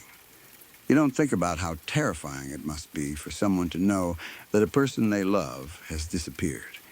You just know that there is a dead body in the woods. And you want to leave. I don't remember exactly how we ended up getting back to the group. I assume someone eventually found us. Maybe a teacher came looking. Maybe we followed the trail back. Maybe we simply recognized where we were and returned. The details have faded. But the memory of what we found never really disappeared. Even now, I can still remember how strange it felt. We had gone on a school field trip to see a waterfall. We weren't looking for anything dangerous. We weren't investigating anything. We weren't exploring some abandoned building. We were just kids. And somehow, we ended up finding human remains. That's the kind of thing that can permanently change the way you think about a place. I wonder what happened afterward. I wonder whether the adults knew about the remains. I wonder whether the police were called. I wonder if the person was ever identified. I wonder how long they had been there. I wonder whether someone had been searching for them. I wonder whether their family eventually got answers. There are so many questions I don't have answers to. That's one of the frustrating things about memories from childhood. You remember the event, but you don't always remember the aftermath. Adults handle things. Kids get moved away. Someone tells you to stay here. Someone else makes a phone call. People talk quietly. And then life continues. At the time, you don't understand how much is happening behind the scenes. You just know that something happened. Then you go home. The field trip ends, school continues, and eventually years pass. But every once in a while, the memory comes back. I remember the waterfall. I remember being with my friend. I remember getting separated from everyone. And I remember finding something we absolutely weren't supposed to find. Human remains. There's something especially strange about the contrast between the two memories I've described. The first one happened in one of the busiest kinds of places imaginable. A Greyhound station in Atlanta. People everywhere. Noise everywhere. Movement everywhere. And yet, I saw two people who seemed completely disconnected from the world around them. They were sitting across from each other, unconscious, with needles in their arms. The second happened in almost the opposite environment, a wooded area near a waterfall. Nature, quiet, space, and there, my friend and I found evidence of someone whose life had ended. One memory was about people who were still alive, but seemed completely disconnected from the world. The other was about someone who was no longer alive, but had left behind evidence of their existence. Both were disturbing. But neither one was a traditional ghost story. There was no apparition, no mysterious voice, no figure appearing in the darkness, no supernatural explanation, just real things that happened in real places. And sometimes, I think those are the experiences that stay with you the longest, because there's no easy explanation that makes them less real. With a ghost story, you can say you don't believe in ghosts. You can explain it as a hallucination. You can blame the lighting. You can say someone misunderstood what they saw. But when you're looking at a real person who is unconscious with a needle in their arm, there's nothing supernatural to explain. And when you're looking at human remains in the woods, there's nothing imaginary about the fact that someone died there. Reality itself can be disturbing enough. I think that's what I learned from those experiences. The world doesn't always feel dangerous because something supernatural is hiding in it. Sometimes the unsettling things are completely ordinary. A bus station, a wooded trail, a person struggling with addiction, a missing person, a school field trip, a quiet stretch of forest. These are all normal things, but sometimes they intersect in ways that you never forget. I've often wondered whether my childhood experience near the waterfall affected the way I see wilderness. I don't think I'm afraid of the woods, but I do have a different respect for them. When you're hiking somewhere remote, you never really know what you're going to find. Most of the time, it's nothing. Trees, animals, rocks, water, old bottles, maybe an abandoned structure, maybe some trash left behind by people. But sometimes the wilderness holds things that people have forgotten. Old camps, abandoned vehicles, graves, evidence of accidents, and sometimes, apparently, human remains. That's one reason I think people should never assume that an empty place is necessarily an untouched place. Nature hides things very well. Years can pass. Plants grow. Weather changes. Water moves. The landscape slowly covers what was once obvious. Something can be only a few feet away from a trail and remain undiscovered for a long time. As a fourth grader, I didn't understand any of that. I simply knew we'd found something horrible. My friend and I were supposed to be looking at a waterfall. Instead, we found a dead person. It's a strange sentence to carry around in your memory, even now. And maybe that's why I remember the experience more clearly than many other childhood memories. I don't remember every detail of that field trip. I don't remember what we ate. I don't remember what the teachers said. I don't remember all the other kids. But I remember getting separated. I remember exploring. And I remember the moment we realized what we had found. That's what stayed. The Greyhound Station memory is different. I remember seeing those two people and thinking that the situation was both disturbing and strangely touching. They were clearly in a bad place, but they were together. For a moment, I wondered what their story was. Maybe they had met recently. Maybe they had known each other for years. Maybe they were partners. Maybe they were friends. Maybe they were strangers who happened to end up sitting across from one another. I will never know. That's the strange thing about strangers. You can see someone for 10 seconds and still wonder about them for years. You see the outside of their life without knowing anything about the inside. That day, all I knew was what was in front of me. Two people, a bus station, needles, silence, and that strange feeling of sadness mixed with something almost tender. I don't know if sweet is the right word for it. Maybe human is better. It felt human. Two people who had apparently ended up in the same difficult place, sitting across from one another. Whatever happened before that moment, they had arrived there together. And whatever happened afterward, I never saw it. Maybe someone helped them. Maybe someone ignored them. Maybe they woke up and continued with their lives. Maybe their lives changed. Maybe they didn't. I have no idea. The memory simply ends there. And the childhood memory ends in a similar way. We found the remains. We eventually returned to the group. The field trip continued. And life went on. But for me, the waterfall was never just a waterfall again. Whenever I think about it, I don't just imagine the water. I think about what we found.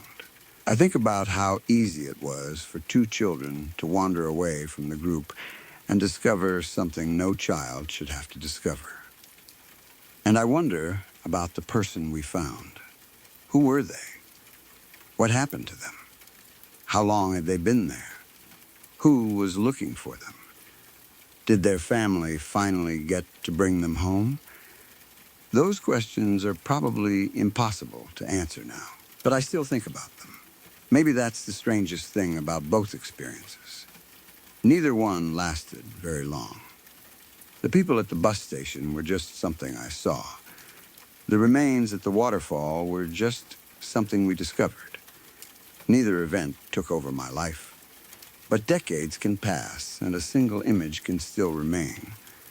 A pair of people sitting across from each other in a Greyhound station. Two needles. Two unconscious bodies.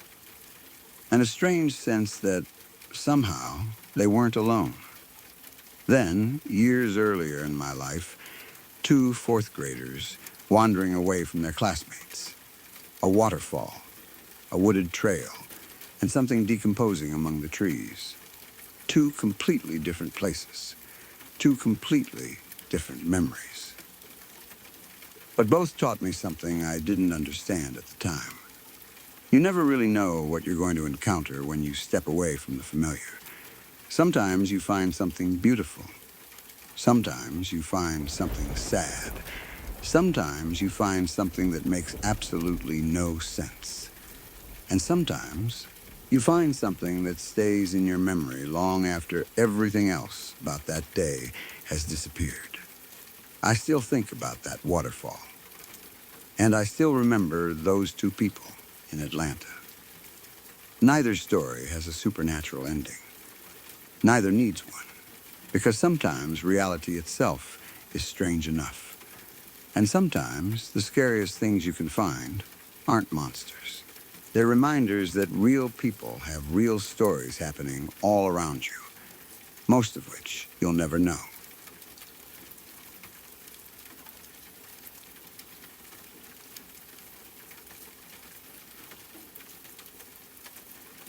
I lived in a creepy apartment for a few months, and even now, I still remember how uncomfortable that place made me feel. Nothing ever happened there that I could point to and say was definitely supernatural. There were no apparitions. Nobody appeared in front of me. Nothing attacked me. Most of the time, it was just sounds, bumps, bangs, things that sounded like they were happening somewhere inside the apartment when I knew I was alone. Every now and then, the sink or the shower would turn on by itself. That was probably the part that bothered me the most. A faucet turning on isn't impossible. There are plumbing problems, pressure changes, loose valves, old fixtures, a dozen ordinary explanations. I knew that. But when you're alone in an apartment and you suddenly hear water running, your brain doesn't immediately start thinking about plumbing. Your first thought is usually much simpler. Someone is in the apartment. I'd be sitting somewhere, completely relaxed, when I'd suddenly hear a noise from another room. A bump. Then silence. I'd wait. Nothing. Then another sound. A bang. Sometimes it sounded like something had fallen. Sometimes it sounded like someone had bumped into a wall. Sometimes it was just a noise I couldn't identify. I'd stop whatever I was doing and listen. That's when the apartment seemed to become even worse. Because once you start listening for something, every little sound becomes important. The refrigerator suddenly sounds louder. The pipes make noises you normally wouldn't notice. The building settles. The floor creaks. The wind moves something outside. And you're sitting there trying to decide whether what you just heard was real. The worst part was that I never felt comfortable being alone there. I could tolerate the apartment when other people were around. If I had friends over, everything seemed normal. We could talk, watch TV, eat, play games. Whatever, the sounds didn't bother me nearly as much because there were other voices in the room, other people moving around, other explanations for every noise. But when everyone left, the apartment changed. Or at least it felt like it did. The silence became heavy. I'd find myself listening to every little sound. I'd wonder if something had moved in another room. I'd wonder if I had heard footsteps. I'd wonder if the plumbing was about to start running again. And eventually I'd start thinking about all the things that could be making those noises. That's when I'd get nervous. I didn't like being there by myself. So I developed a simple solution. I'd invite people over. Constantly, I'd call friends and try to convince them to stay the night. Sometimes I'd make it sound casual. Hey, you want to crash here tonight? Sometimes I'd give them a reason. Let's stay up and watch movies. Come over, we'll hang out. Just stay over, it's late anyway. But the real reason was simple. I didn't want to sleep there alone. I didn't always tell them that. I didn't want to sound crazy. What was I supposed to say? Come sleep at my apartment because the sink might turn itself on and I keep hearing unexplained bangs? That doesn't exactly make people excited to stay over. So I usually kept the details to myself. I just wanted another person there. Because having someone else in the apartment made me feel safer. It didn't matter whether they believed me. It didn't matter whether they thought the place was haunted. Their presence alone was enough. If a strange noise happened while a friend was there, we could both hear it. That made it less frightening. At least I knew I wasn't imagining everything. One person could say, "What was that?" And suddenly I wasn't alone with the question. We could laugh about it. We could investigate. We could decide it was the pipes. We could decide something had fallen. We could blame the building. Anything was better than sitting alone in the dark, wondering what had just made a noise in the next room. The apartment wasn't always creepy. That's important. During the day, it could feel completely normal. Sunlight came through the windows. People outside made noise. Traffic passed. Neighbors moved around. Everything felt ordinary. It was mostly at night that the atmosphere changed. Once everything became quiet, the apartment seemed to come alive with little sounds. A bump here, a bang there, water running unexpectedly. Then, silence again. I never saw anyone. I never found anything broken. I never discovered anything hiding in the apartment. Nothing obvious ever explained the noises. And that's what made it difficult. If something had actually been wrong with the apartment, I could have fixed it. If a pipe was broken, call a plumber. If a door was loose, repair it. If the building was settling, accept it.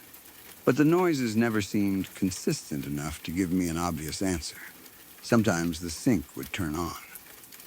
Sometimes the shower. Sometimes there was a loud bang from somewhere I couldn't identify. Sometimes I'd hear a sound and then spend 10 minutes trying to figure out what could have caused it. Usually, I'd find nothing. Eventually, I'd go back to whatever I had been doing. But I never completely relaxed afterward. I would always wonder whether another noise was coming. That anticipation was almost worse than the noises themselves. When you're alone, your imagination has plenty of room to work. A single, unexplained sound can become 100 different possibilities. You start thinking about what could be behind the door, what could be in the hallway, whether you should check, whether you should ignore it. And if you decide to investigate, you're suddenly walking through your own apartment like you're entering an unfamiliar building. You know every room. You know where everything is. But somehow, it doesn't feel familiar anymore. I'd sometimes stand in the hallway listening. The apartment would be completely quiet. Then I'd hear something. I'd freeze. I'd wait. Nothing. I'd take another step. Nothing. I'd finally convince myself it was nothing. Then, I'd hear another bump somewhere behind me, and I'd turn around. That happened enough times that I eventually stopped trying to prove anything. If I heard a noise, I'd usually just turn on the TV louder. I'd put on music. I'd call someone. I'd do anything to avoid sitting there in complete silence. That's probably why I spent so much time with friends. It wasn't just that I enjoyed having company. I needed the distraction. I needed voices. I needed movement. I needed the apartment to feel occupied. The strange thing is that I never became convinced that the place was actually haunted. I was scared of it, absolutely, but fear and belief aren't the same thing. You can be frightened by something you don't understand without deciding that the supernatural is responsible. I knew there were probably explanations. Old buildings make strange noises. Plumbing can behave unpredictably. Water pressure changes. Wood expands and contracts. Appliances make sounds. Neighbors can create noises that travel through walls. A building can sound completely different at night. There were plenty of rational explanations. But none of those explanations changed how I felt when I was alone. If I heard the shower turn on in the middle of the night, I still didn't want to walk into the bathroom. If I heard a loud bang from another room, I still froze. If I heard something move when I knew I hadn't moved anything, I still felt uneasy. Logic doesn't always control your instincts. You can know something is probably harmless and still feel afraid. That's what happened to me in that apartment. The place had become associated with uncertainty. I never knew when another noise was coming. I never knew what caused the last one. And I never felt completely alone in the apartment, even when I knew I was. That's a difficult feeling to describe. It wasn't like I could sense a specific person standing behind me. There was no clear presence. It was more like the apartment never felt empty. There was always something. A sound, a movement, a sudden rush of water, a bang from another room. Something that reminded me that I couldn't completely trust the silence. One night, I remember sitting there alone and hearing a noise from somewhere in the apartment. I don't remember exactly what it was, probably another bump or bang, but I remember my reaction. I immediately stopped what I was doing. I listened. Nothing. I waited longer. Still nothing. I could have gotten up and investigated, but I didn't want to. I just sat there. And that was when I realized how much the apartment had gotten into my head. I wasn't afraid because something had actually happened. I was afraid because I was waiting for something to happen. That anticipation can be exhausting. You start expecting the next noise. You start imagining the next interruption. You start thinking, what if the shower turns on again? What if that bang happens again? What if I hear footsteps? What if I see something? Even if none of those things happen, your brain keeps preparing for them. That's why having friends over helped so much. When someone else was there, I could finally relax. We'd talk, we'd laugh, we'd stay up late. Sometimes we'd completely forget about the apartment. And that's when it would feel normal. It was almost as if the place couldn't bother me when I wasn't paying attention to it. Maybe that's all it ever was. A creepy apartment with old plumbing, noisy pipes, and a building that made strange sounds. Maybe nothing supernatural ever happened. Maybe every bump and bang had a perfectly ordinary cause. Maybe the sink and shower had mechanical problems. Maybe the apartment simply had terrible plumbing. That's probably the logical explanation. But I still remember how I felt living there. I remember trying to convince friends to stay over. I remember feeling relieved whenever someone agreed. I remember how much quieter the apartment seemed when everyone else had gone home. And I remember how quickly I could go from completely relaxed to sitting perfectly still because of one unexplained sound. Eventually, I moved out. And once I was gone, I realized how much stress that apartment had been causing me. I could sleep somewhere else without listening to every noise. I could sit alone without feeling like I needed to keep the TV on. I could hear water running without immediately wondering whether someone had turned on the shower. I could hear a bump and ignore it. That was when I realized just how uncomfortable I'd been. The apartment had never physically hurt me. Nothing ever attacked me. Nothing ever appeared. Nothing ever chased me. But it had gotten into my head, and sometimes that's enough. I've lived in other places since then.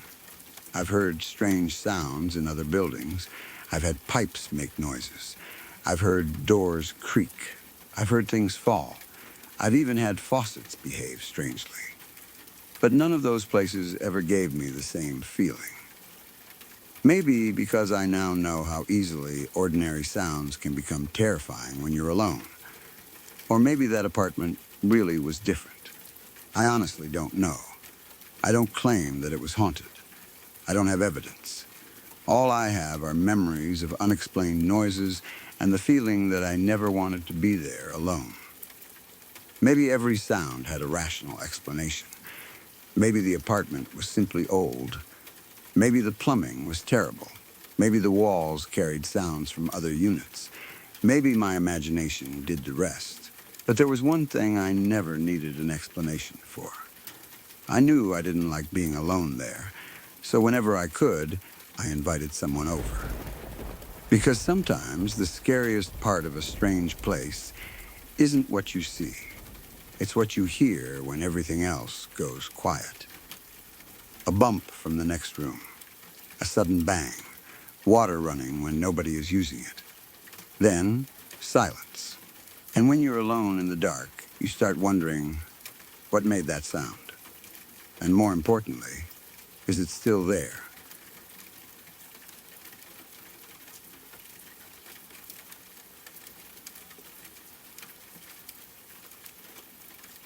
I lived in a haunted apartment for a while, although even now, I still hesitate to say that with complete certainty. I can't prove the apartment was haunted. I can't prove that the things we experienced were supernatural. All I know is that my roommates and I saw the same woman, and the atmosphere inside that apartment was so wrong that none of us ever felt comfortable being there alone. It was a small apartment. Nothing about it looked particularly unusual from the outside. It wasn't some enormous abandoned building or an ancient mansion sitting at the end of a forgotten road. It was just an apartment.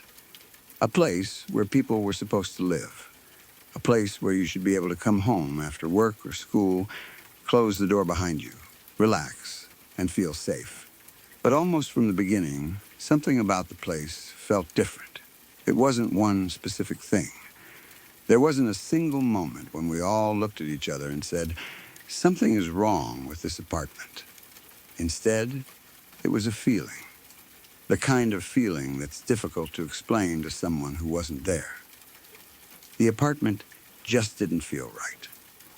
My roommates felt it too. That was important to me. If I had been the only person who felt uncomfortable, I probably would have blamed myself. Maybe I was tired. Maybe I was stressed. Maybe I was letting my imagination get the better of me. But that wasn't what happened. We all noticed things. We all had experiences. And eventually, we all saw the same woman. The first night we were there, I was sitting on my bed. Everything was still new. We hadn't completely settled in yet.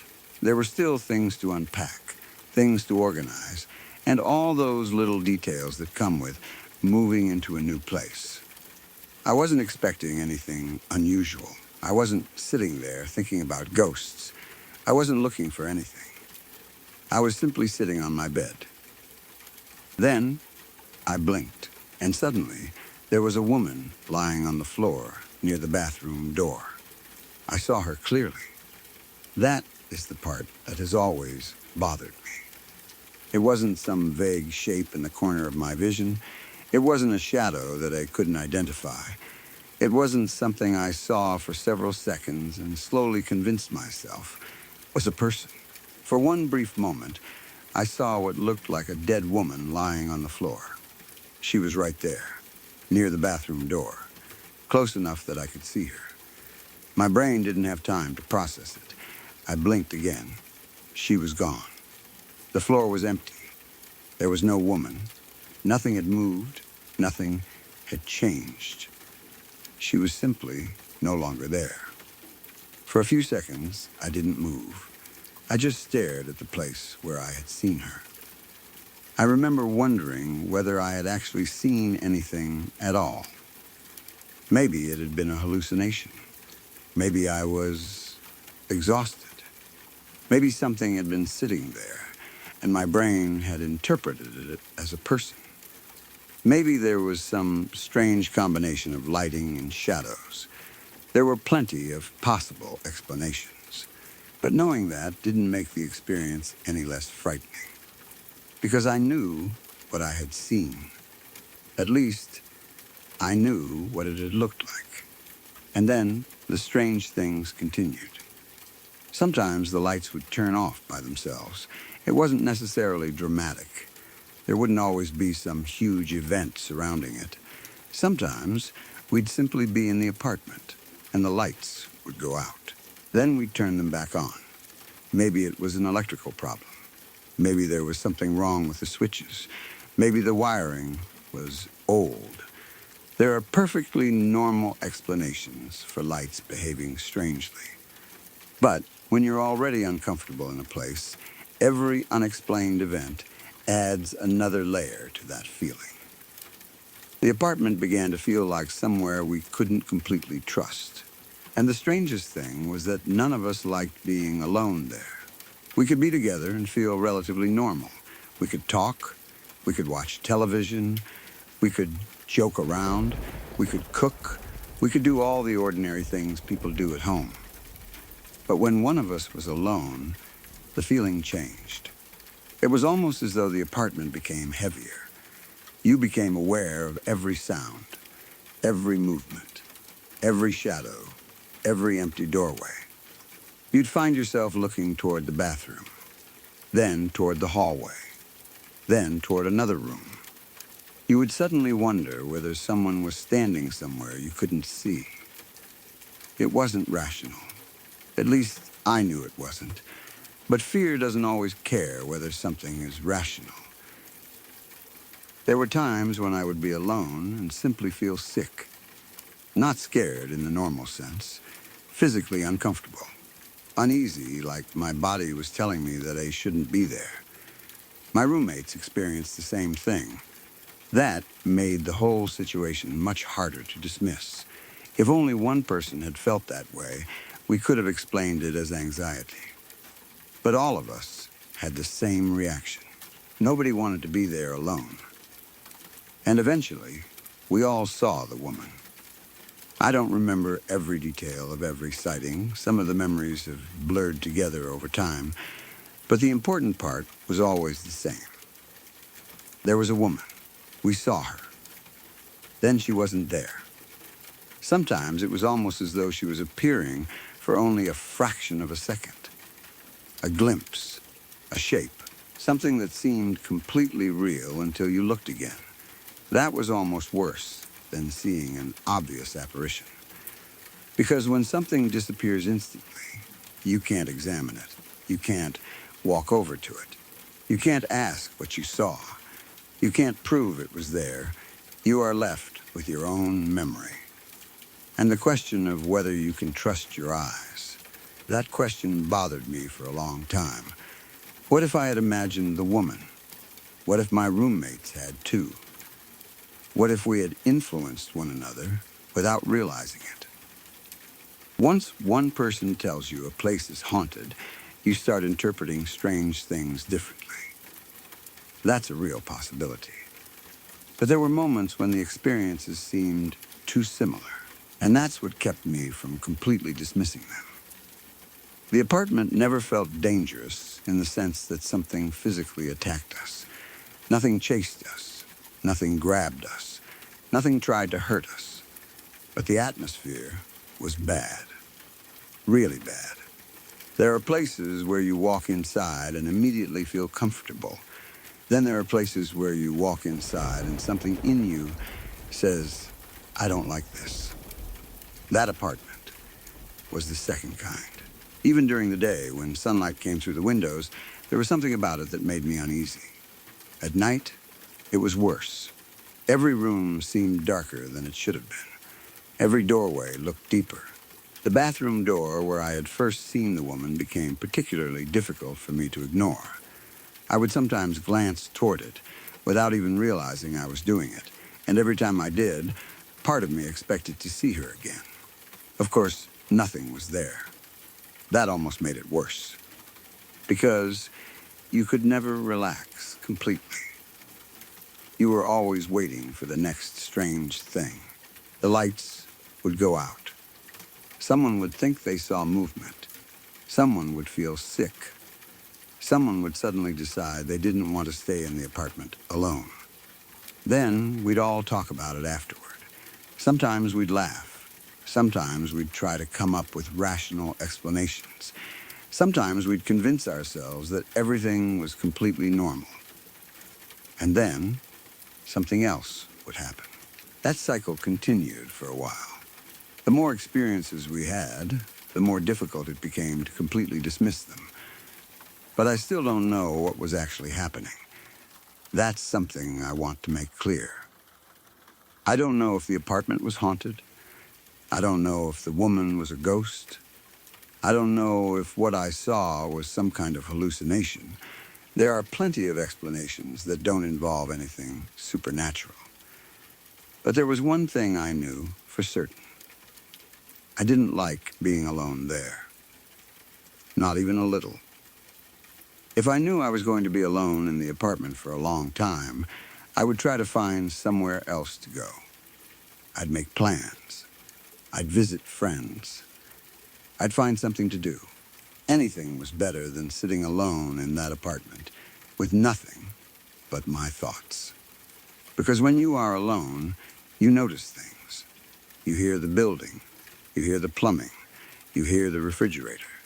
You hear pipes shifting. You hear footsteps from somewhere outside. You hear doors opening and closing. And when you've already seen something, you can't explain. Your brain turns every ordinary sound into a possibility. Was that a person?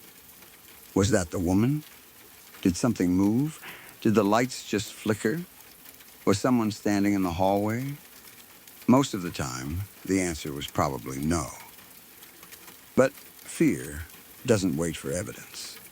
It creates possibilities. One of the strangest things about the whole experience is that I eventually became accustomed to being afraid. That sounds ridiculous, but it's true. After living there for a while, the fear became part of the routine. You'd hear something strange and think, there it is again.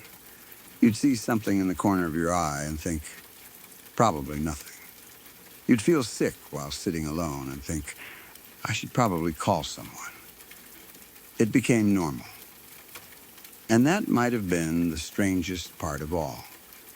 Eventually, I knew I would leave. I wasn't going to stay there forever. When the time finally came, I remember feeling a strange mixture of relief and sadness.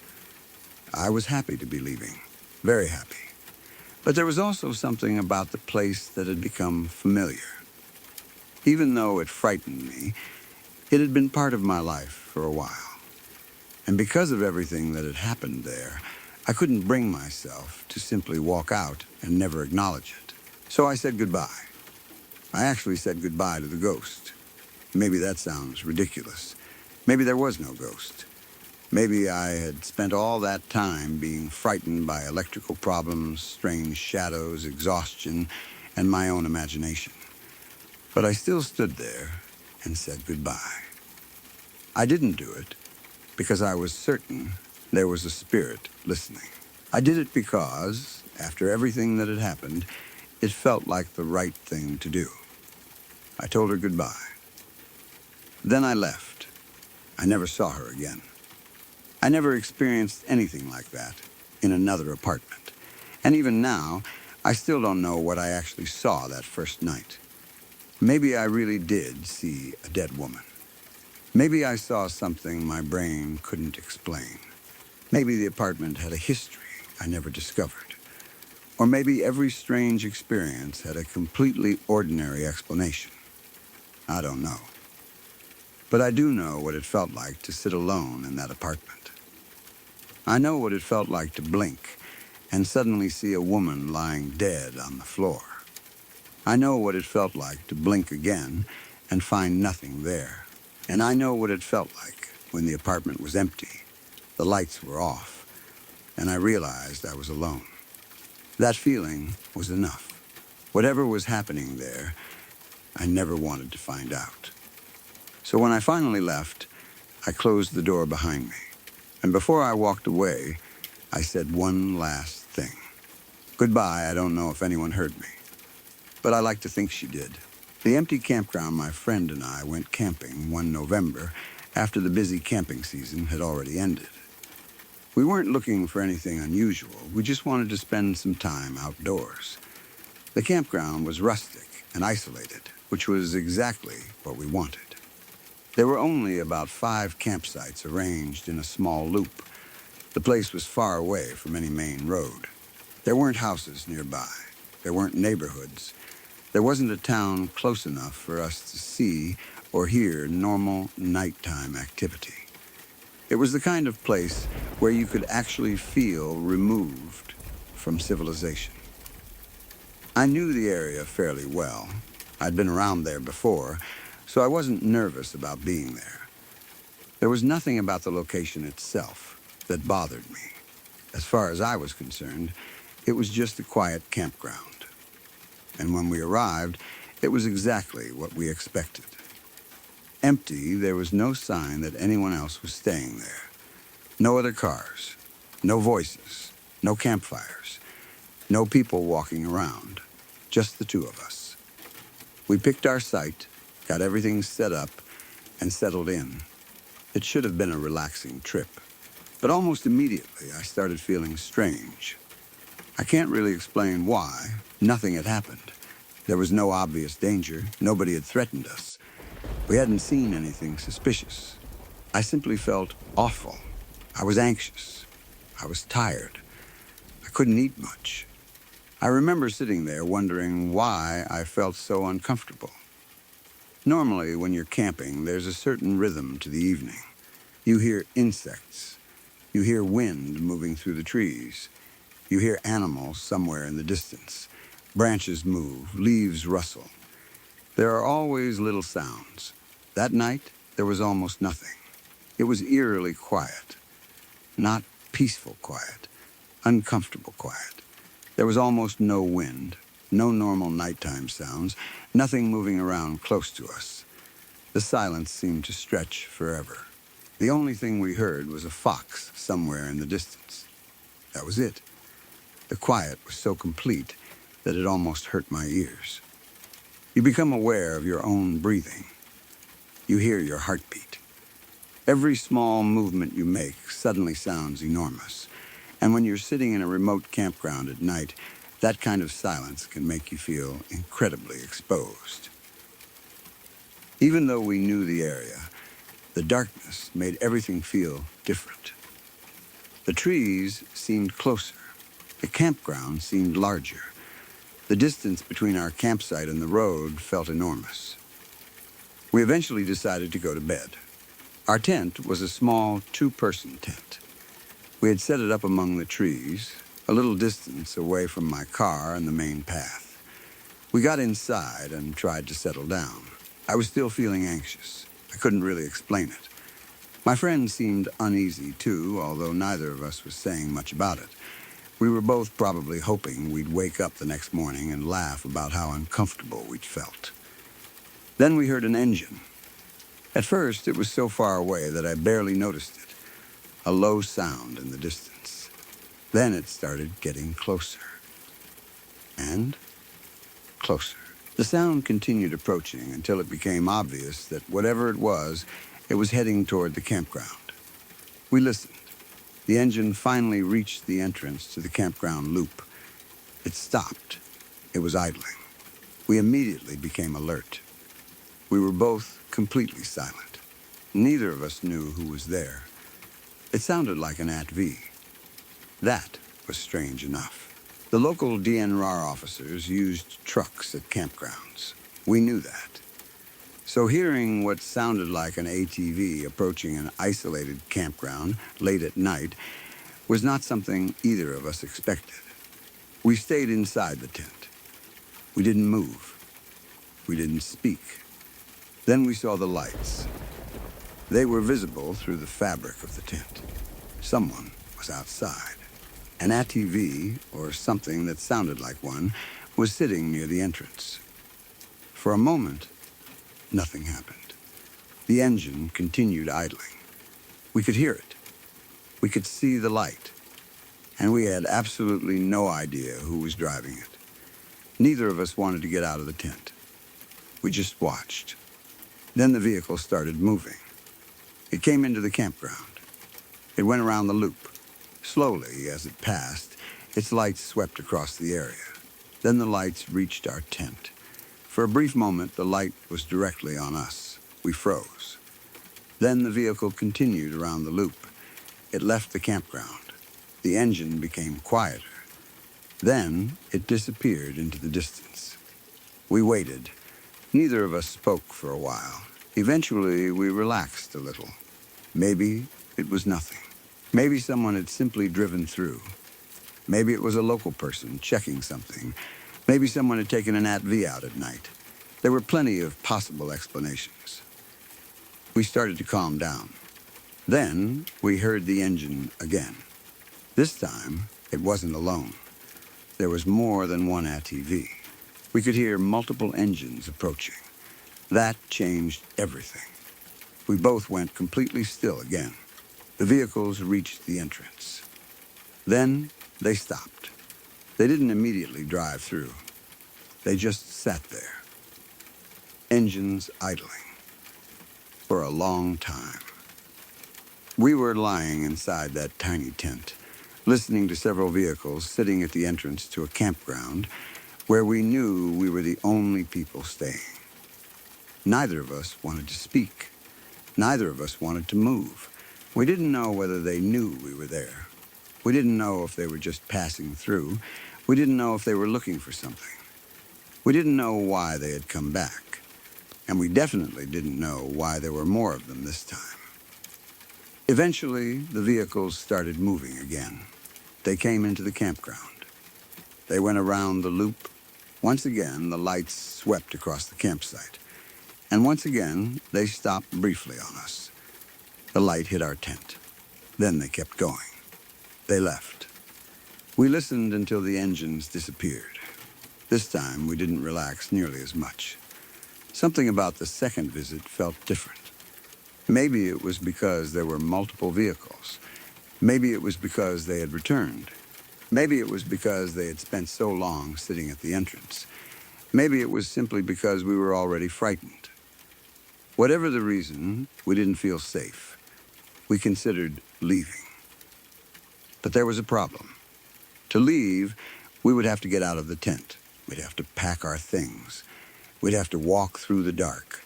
We'd have to get everything into the car. And if those vehicles came back while we were outside, we'd be completely exposed. So we stayed. We decided to sleep in shifts. One person would stay awake while the other tried to rest. Then we'd switch. It wasn't comfortable. It wasn't really sleep. It was more like trying to close your eyes while remaining alert enough to hear an engine approaching. Every distant sound made us listen. Every rustle in the trees made us wonder. Every time the wind changed, we waited to see whether an engine would follow. The night seemed incredibly long. Normally, camping at night feels peaceful. You lie in a tent and listen to the wilderness. You hear animals. You hear wind. You hear the forest. But that night, we weren't listening to nature. We were listening for people. And that was much worse. Because nature wasn't what frightened us. We knew the area. We knew there were animals. We knew there could be wildlife. That wasn't the problem. The problem was that someone had entered an isolated campground in the middle of the night. And we didn't know who they were or why they were there. That uncertainty stayed with us. We never heard anyone get out of the vehicles. We never heard voices. We never saw anyone directly. Only the engines, only the lights, only the vehicles moving through the campground. And somehow, that was enough. Because sometimes not knowing is worse than knowing. If we'd seen a group of hunters, maybe we would have understood. If we'd seen DNR officers, we could have relaxed. If someone had stopped and explained why they were there, the fear would have disappeared. But we never got that explanation. All we had were the sounds, the engines, the lights, the repeated visits, and the knowledge that we were alone. Eventually, morning started approaching. The darkness slowly became less complete, and with daylight came a sense of relief. We had made it through the night. Nothing had happened. Nobody had approached the tent. Nobody had spoken to us. Nobody had tried to enter the campsite. Maybe we had been afraid of nothing. Maybe the people on the ATVs were completely harmless. Maybe they were simply riding around the area. Maybe there was an explanation we never discovered. But we didn't care anymore. We didn't want to continue the trip. We packed up as soon as we could. We didn't stay for breakfast. We didn't spend another night there. We called off the rest of the camping trip and went home. The drive back felt completely different. It was daylight. There were other people around. There were roads and houses and normal sounds. Civilization felt comforting. That's something you don't always appreciate until you've spent a night feeling completely isolated. Being alone in the wilderness can be peaceful, but when you're uncertain about the people around you, that same isolation becomes something else. There is nowhere to go. There is no one nearby. There are no neighbors. There isn't a store down the road. There isn't a house where you can knock on someone's door. It's just you, your friend, your tent, and whatever is happening outside. That night taught me something about fear. The scariest part wasn't actually seeing the vehicles. It was the waiting. The first time we heard the engine, we didn't know what it was. Then we saw the lights. Then it left. We relaxed. Then it came back. And the second time, there were more vehicles. That was when our minds started filling in the blanks. We didn't know their intentions. We didn't know who they were. We didn't know whether they even knew we were there. We didn't know why they were repeatedly driving through an empty campground. We didn't know why they were shining their lights at our tent. Maybe they were simply curious. Maybe they were looking for another campsite. Maybe they were lost. Maybe they were checking the area. Maybe they were local people who had every right to be there. Maybe there was absolutely nothing sinister about it. But when you're lying inside a small tent at night, those possibilities don't make you feel much safer. You think about the worst possibility. Then you try not to think about it. Then you hear another sound, and your mind goes right back there. That's how we spent the night. Listening, waiting, switching places, trying to rest, and wondering whether the engines would return again. Fortunately, they didn't, at least not while we were awake. Eventually, the sun came up. We packed everything, we left, and we never went back. I've been camping in remote places since then. I still enjoy it. I'm still comfortable in the wilderness, but I've never forgotten that night, because it changed the way I think about isolated campgrounds. Before that experience, an empty campground sounded ideal. No crowds, no noisy neighbors, no people nearby, just peace and quiet. After that night, I understood the other side of it. Sometimes an empty campground means there is nobody around to help you either. And when you're sitting inside a tiny tent in the middle of nowhere, hearing several engines approach in the dark, that fact becomes very real. The strangest thing is that we never found out who they were. We didn't see their faces. We didn't speak to them. We never learned why they came through. We never learned why they returned. We never learned why they shined their lights at us. Maybe there was a completely innocent explanation. I hope there was. I actually prefer that explanation. I'd rather believe that they were harmless people riding ATVs late at night. I'd rather believe that they didn't even realize how frightened they made us. I'd rather believe that the entire thing was simply an unfortunate coincidence. But I'll never know. And because we left the next morning, we never had the chance to find out. Sometimes I wonder what would have happened if we'd packed up immediately after the first visit.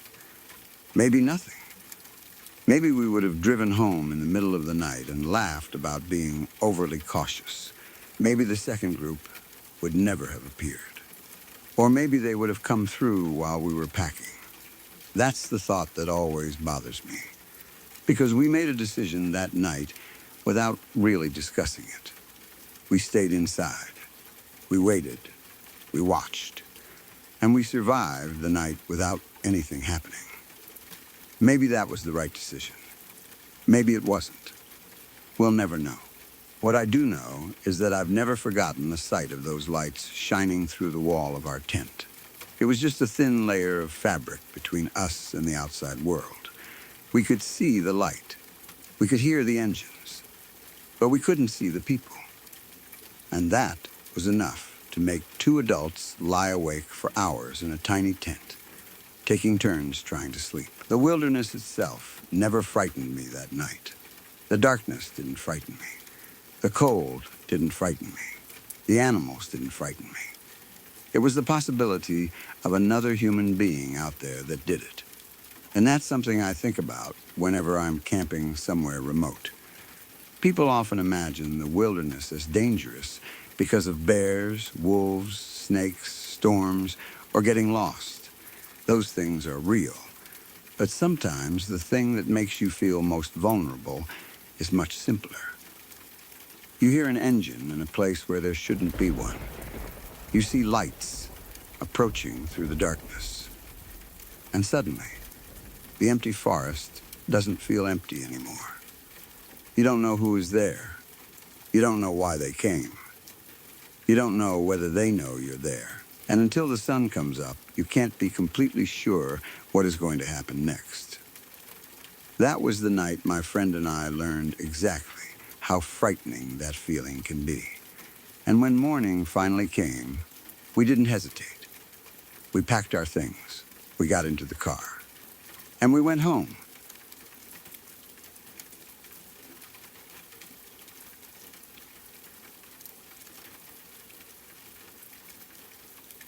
I still remember the night my mother and I saw something strange hovering over a farm in the middle of nowhere.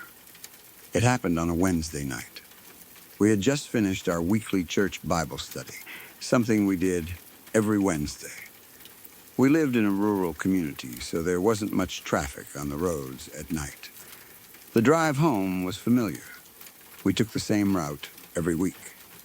Same roads, same farms, same fields, same stretches of trees. Nothing about the trip was unusual. It was just another Wednesday night, until we saw the lights. We were about halfway home when I noticed something in the distance. At first, I wasn't even sure what I was looking at. There were several small lights hovering above the tree line behind a farm. I counted somewhere between 6 and 7 of them. They weren't bright enough to light up the surrounding area. They simply appeared as small points of light hanging in the darkness. What immediately caught my attention was the fact that they weren't moving like normal aircraft. They weren't traveling steadily across the sky. They were hovering.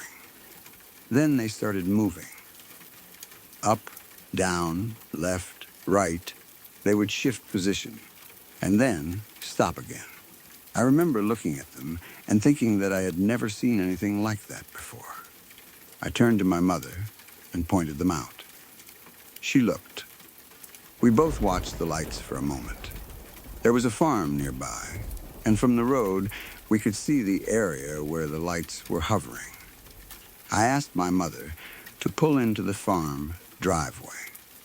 I wanted to get a better look. I was fascinated. I wasn't thinking about danger. I wasn't thinking about aliens or ghosts or anything supernatural. I simply wanted to know what they were. My mother pulled over. We got out of the car. And that's when the whole thing became much stranger. Standing there, we could see the lights moving above the tree line.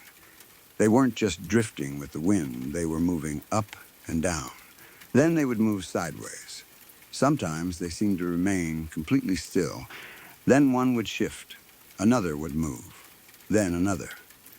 There were several of them, and they appeared to be moving independently. I remember staring at them and trying to figure out what they could possibly be. Aircraft? Drones? Helicopters? Some kind of farm equipment? Maybe lights from somewhere behind the trees? At the time, none of those explanations seemed to fit what I was seeing.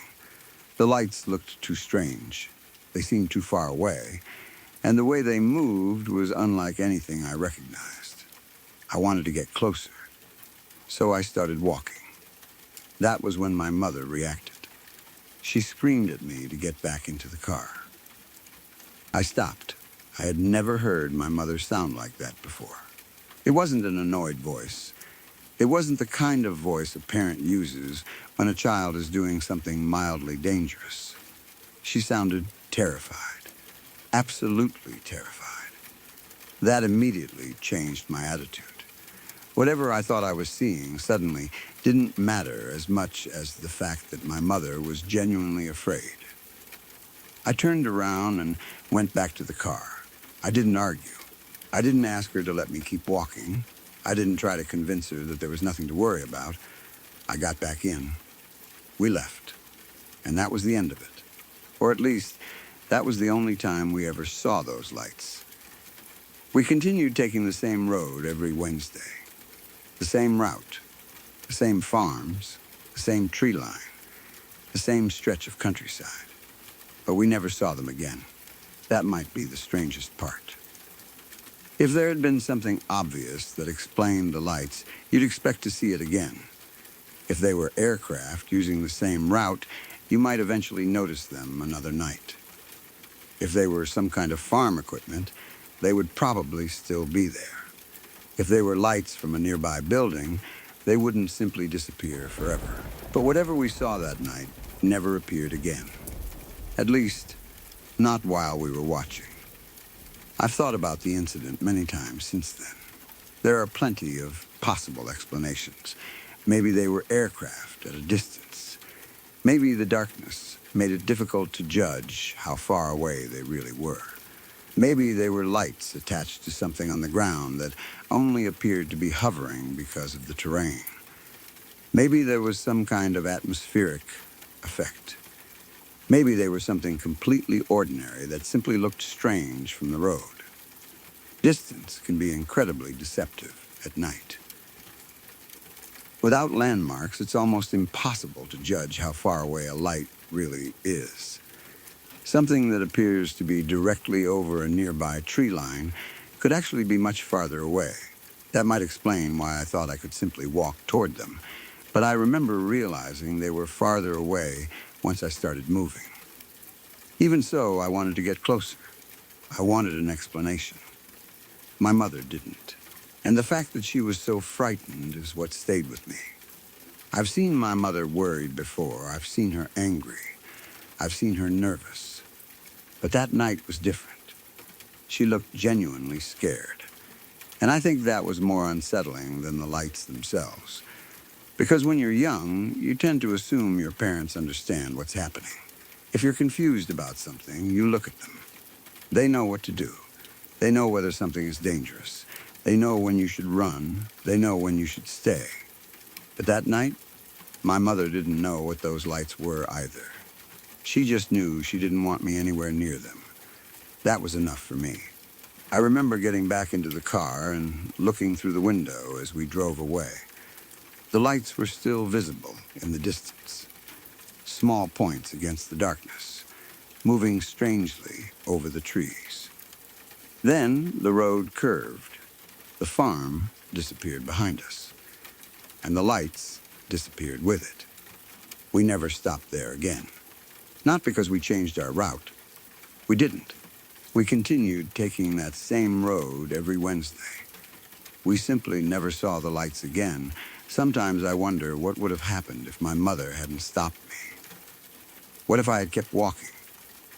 What if I had reached the edge of the farm? What if the lights had actually been much closer than they appeared? What if they were much farther away? Would I have discovered something completely ordinary? Would I have found nothing? Would the lights have disappeared? I don't know. And I'm honestly glad I never found out. There's something about being curious that can get you into trouble. When you're young and you see something strange, your first instinct is often to get closer. You want answers. You want to see it clearly. You want to prove to yourself that what you're seeing is real. But sometimes the person beside you is the one who recognizes the danger before you do. That night, my mother saw something that scared her. I didn't understand why. But I trusted her, and I got back into the car. The strange thing is that the lights themselves didn't behave like something obviously threatening. They didn't chase us. They didn't come toward the car. They didn't flash warnings. They didn't make any sound that we could hear. They simply moved, up, down, side to side. Then they remained in the distance. That's it. Nothing dramatic happened. And yet, years later, I still remember them. Maybe that's because there was never a satisfying ending. If we had found a helicopter, we'd have a story about seeing a helicopter. If we discovered some farm equipment, we'd have laughed about how badly we'd misidentified it. If someone had explained the lights, the mystery would have disappeared. Instead, we drove away, we never found out what they were. So the memory stayed exactly where it was. 6 or 7 lights, hovering above a tree line, moving in ways I couldn't understand, a rural road, a dark farm, and my mother suddenly terrified enough to scream at me to get back into the car. I still think about the moment she shouted, because that was when the experience changed. Before that, I was curious. After that, I was scared, not because I suddenly understood what the lights were. I didn't. I was scared because my mother was.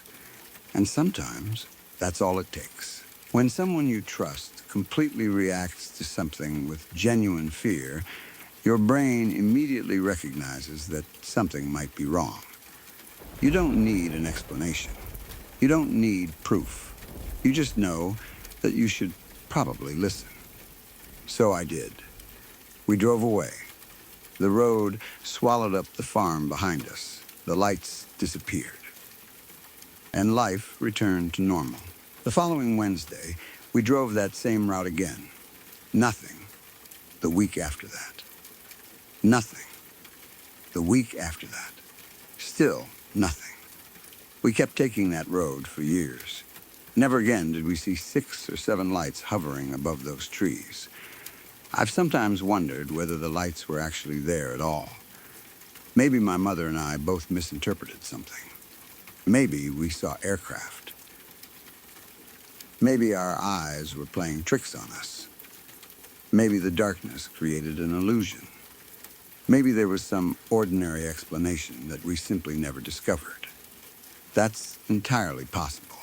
In fact, it's probably more likely than anything supernatural. But there's one thing I can't explain away.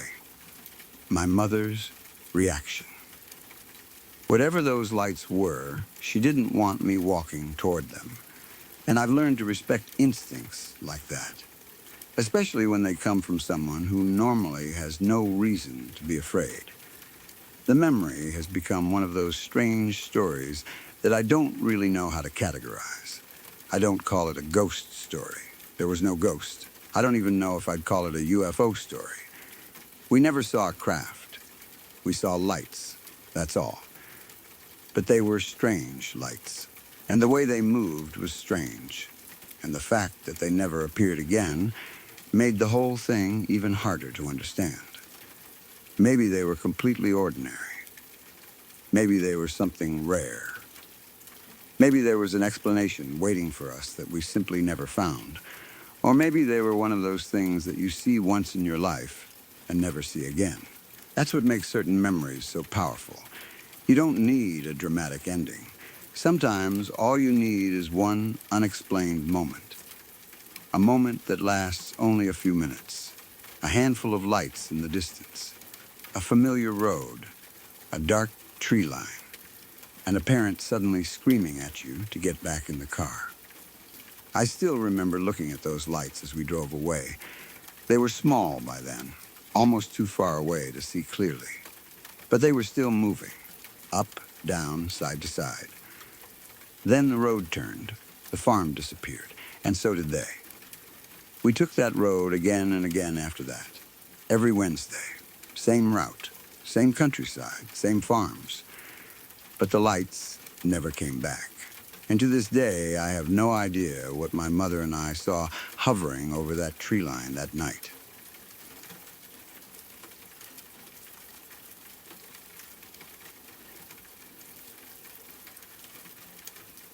I still think about something that happened when I was at scout camp.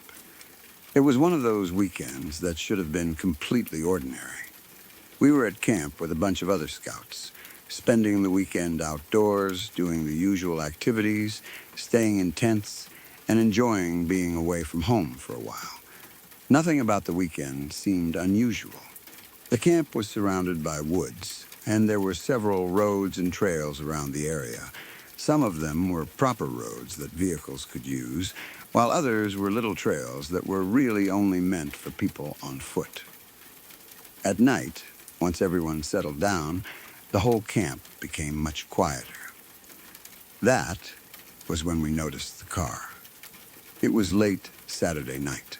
Most people were already in their tents or cabins, and there wasn't much activity happening around camp anymore. A few of us happened to be outside when we noticed headlights moving somewhere in the distance.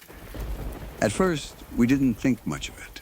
Seeing a vehicle around a campground isn't exactly unusual. Someone could be arriving late, someone could be leaving. A ranger might be checking something. There are plenty of normal reasons for a car to be driving around at night. But then we noticed where it was going. The vehicle was heading up a road that didn't look suitable for cars at all. It wasn't a normal campground road. It was the kind of rough, narrow path that looked like it belonged to hikers rather than vehicles. There were trees and uneven ground around it, and the farther the car went, the more strange it seemed that anyone would attempt to drive there. We watched the headlights slowly disappear farther into the woods. For some reason, it bothered us. Maybe it was simply because it was late. Maybe it was because we knew the road wasn't meant for normal vehicles. Maybe it was because there was something about watching headlights disappear into a dark forest that naturally makes you wonder where they're going. We didn't know who was driving. We didn't know why they were there. And we didn't know what was farther up that trail. But at the time, we didn't think too much about it. We eventually went back to whatever we had been doing, and the night continued. The next morning, we mentioned the car to the ranger. We didn't make a huge deal out of it. We simply told him what we'd seen. We explained that we'd noticed a car driving up the rough road late the previous night. We figured he would know whether someone was supposed to be back there. Maybe there was a legitimate reason for it. Maybe a maintenance worker had permission to use the road. Maybe someone had gotten lost. Maybe it was just somebody who ignored the signs and decided to drive where they weren't supposed to. The ranger listened to us.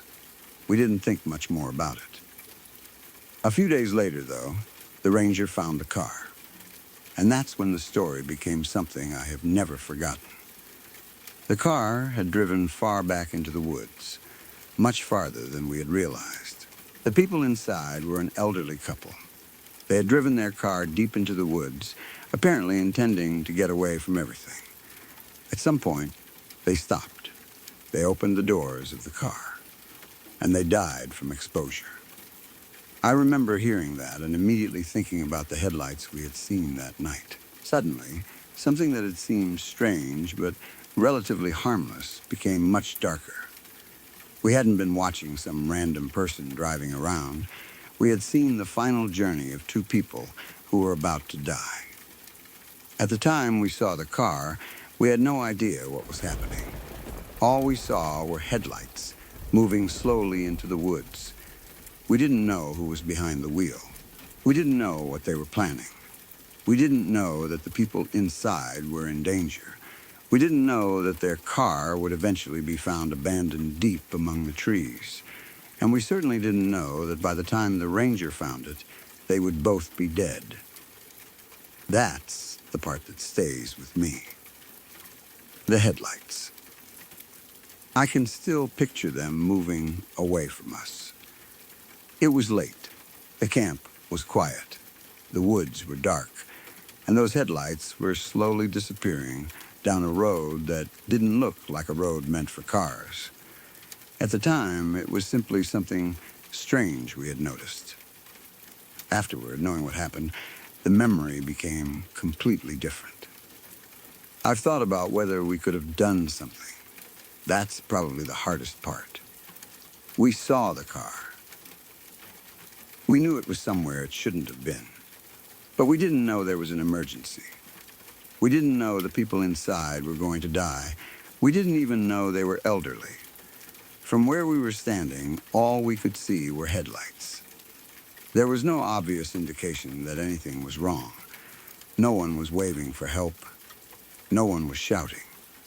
There wasn't an accident. There wasn't smoke. There wasn't anything that would have made us think, someone in that vehicle needs help right now. It was just a car going into the woods. And people do strange things. People take wrong turns. People explore. People drive down roads they probably shouldn't. People get lost. At the time, there was no reason for us to assume something terrible was happening. Still, knowing the ending makes me wonder what might have happened if we had gone to the ranger immediately.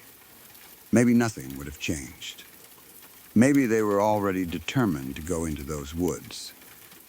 Maybe we wouldn't have been able to find them anyway. Maybe the car was already too far away. Maybe we would have simply been told that everything was fine. But there's always that uncomfortable thought. What if? What if we had told the ranger that night? What if someone had followed the vehicle? What if we'd known how far into the woods they had gone? What if we had realized that the situation wasn't normal? You can ask those questions forever. The truth is that we didn't know.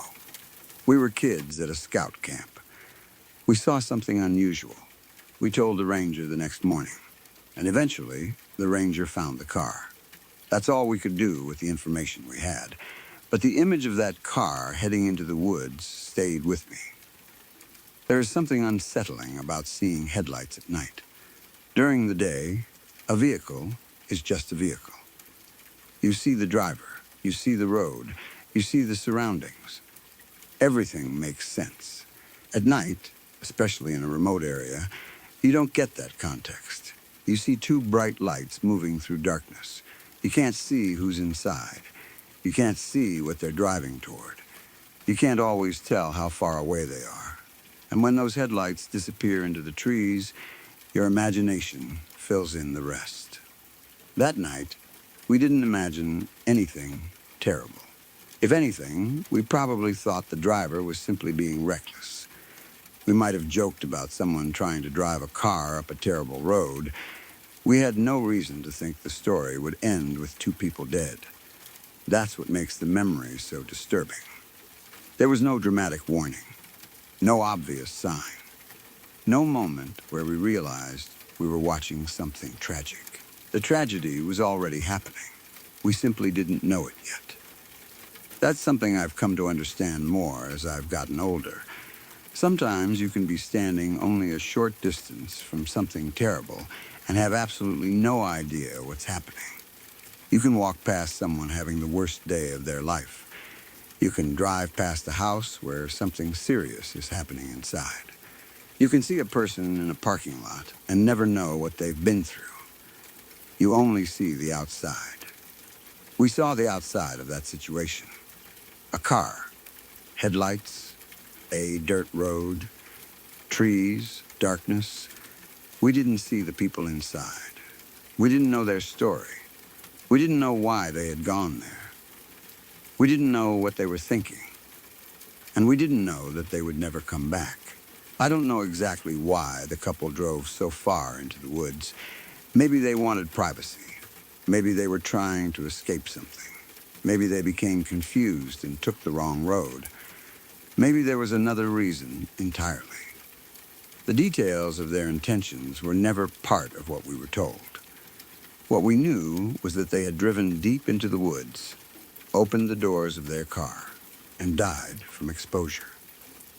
That detail has always stuck with me. They didn't simply abandon the vehicle, they opened the doors. That means they eventually got out. They left the warmth and protection of the car, and somewhere in those woods they were exposed to the cold. I can't help imagining what those final moments might have been like. Not because I know what happened. I don't. But because once you know the ending, your mind naturally tries to reconstruct the story. The car gets farther away from the campground. The road becomes rougher. The trees become thicker. The headlights move deeper into the darkness. Eventually, the vehicle stops. The engine goes quiet. The doors open. And then the people step outside. From there, we don't know. Maybe they believed they would be fine. Maybe they were confused. Maybe they thought they were somewhere safer than they actually were. Maybe they didn't understand how quickly exposure could become dangerous. Maybe they simply wanted to be alone. Whatever the reason, they never made it back. And the ranger eventually found the car. I remember how strange it felt to learn that. Something we'd almost forgotten about suddenly became a real tragedy. The car we'd seen wasn't just some random vehicle. It had belonged to two people. Two people who had lives before that night. Two people who had probably driven that car many times. Two people who had probably sat inside it on ordinary days, talking about ordinary things. And then one night, we saw its headlights disappearing into the woods. After that, there were no more ordinary days for them. I think that's why the memory has lasted so long. It isn't a ghost story. There was no apparition, no mysterious figure, no unexplained voice. Nothing supernatural happened. At least, not that we know of. It was simply a tragic event that happened nearby, and we happened to witness one small part of it without understanding what we were seeing. In some ways, that makes it more unsettling than a ghost story. Because there is no mystery to explain away. We know the car was there. We know the couple was inside. We know where they went. We know what eventually happened. And we know we saw the beginning of that final journey. I sometimes wonder whether the couple saw our camp. Maybe they saw the lights from the tents. Maybe they knew there were people nearby. Maybe they thought about turning around. Maybe they didn't even realize how close they were to other people. That's another thing about remote places. Distance can be deceptive. A location can seem close on a map, but feel incredibly far away once you're surrounded by trees. A vehicle can disappear down a trail in seconds and suddenly be somewhere nobody can see it. A person can be only a short distance from help and still be effectively unreachable. We were at scout camp. We had people around us. We had a ranger. We had supplies. We had warmth. We had shelter. The couple had driven into the woods and left that environment behind. Maybe they didn't realize how much that changed their situation. I don't know. What I do know is that the next time I saw headlights moving down an isolated road, I thought about them. Not necessarily because I expected something bad to happen, just because I understood something I hadn't understood before. A vehicle disappearing into the darkness doesn't always mean that someone is going somewhere safe. Sometimes it means someone is getting farther away from help. And you may not know it until it's too late. I've often wondered what the ranger thought when he found the car. He probably had already heard our description. He knew there had been a vehicle. He may have assumed it was someone who had simply ignored the rules. Then he found it, deep in the woods. And inside that discovery was the answer to the question we'd had that Saturday night. Who was driving? Why were they going back there? Why would anyone take a car down that road? We eventually got the answer. And it was much worse than anything we'd imagined. The next time I think about that weekend, I don't remember all the normal scout activities. I don't remember every meal. I don't remember every conversation. I don't remember every person who was there. But I remember the headlights. I remember the darkness. I remember watching the car travel somewhere it clearly wasn't supposed to go. And I remember learning afterward that the people inside never came back. That memory has a strange quality to it. At the time, it was nothing. A few lights in the darkness. A vehicle on a bad road. Something we mentioned to the ranger. Then, life continued. But later, the meaning changed. The same memory that once seemed insignificant became one of the most disturbing things I had ever witnessed. It's strange how that works. An event can happen in front of you without you understanding its significance. You don't always know when you're looking at the important moment. Sometimes you only realize years later. Sometimes you only understand after someone tells you what happened next. That's exactly what happened to us. We saw the car. We didn't know the story.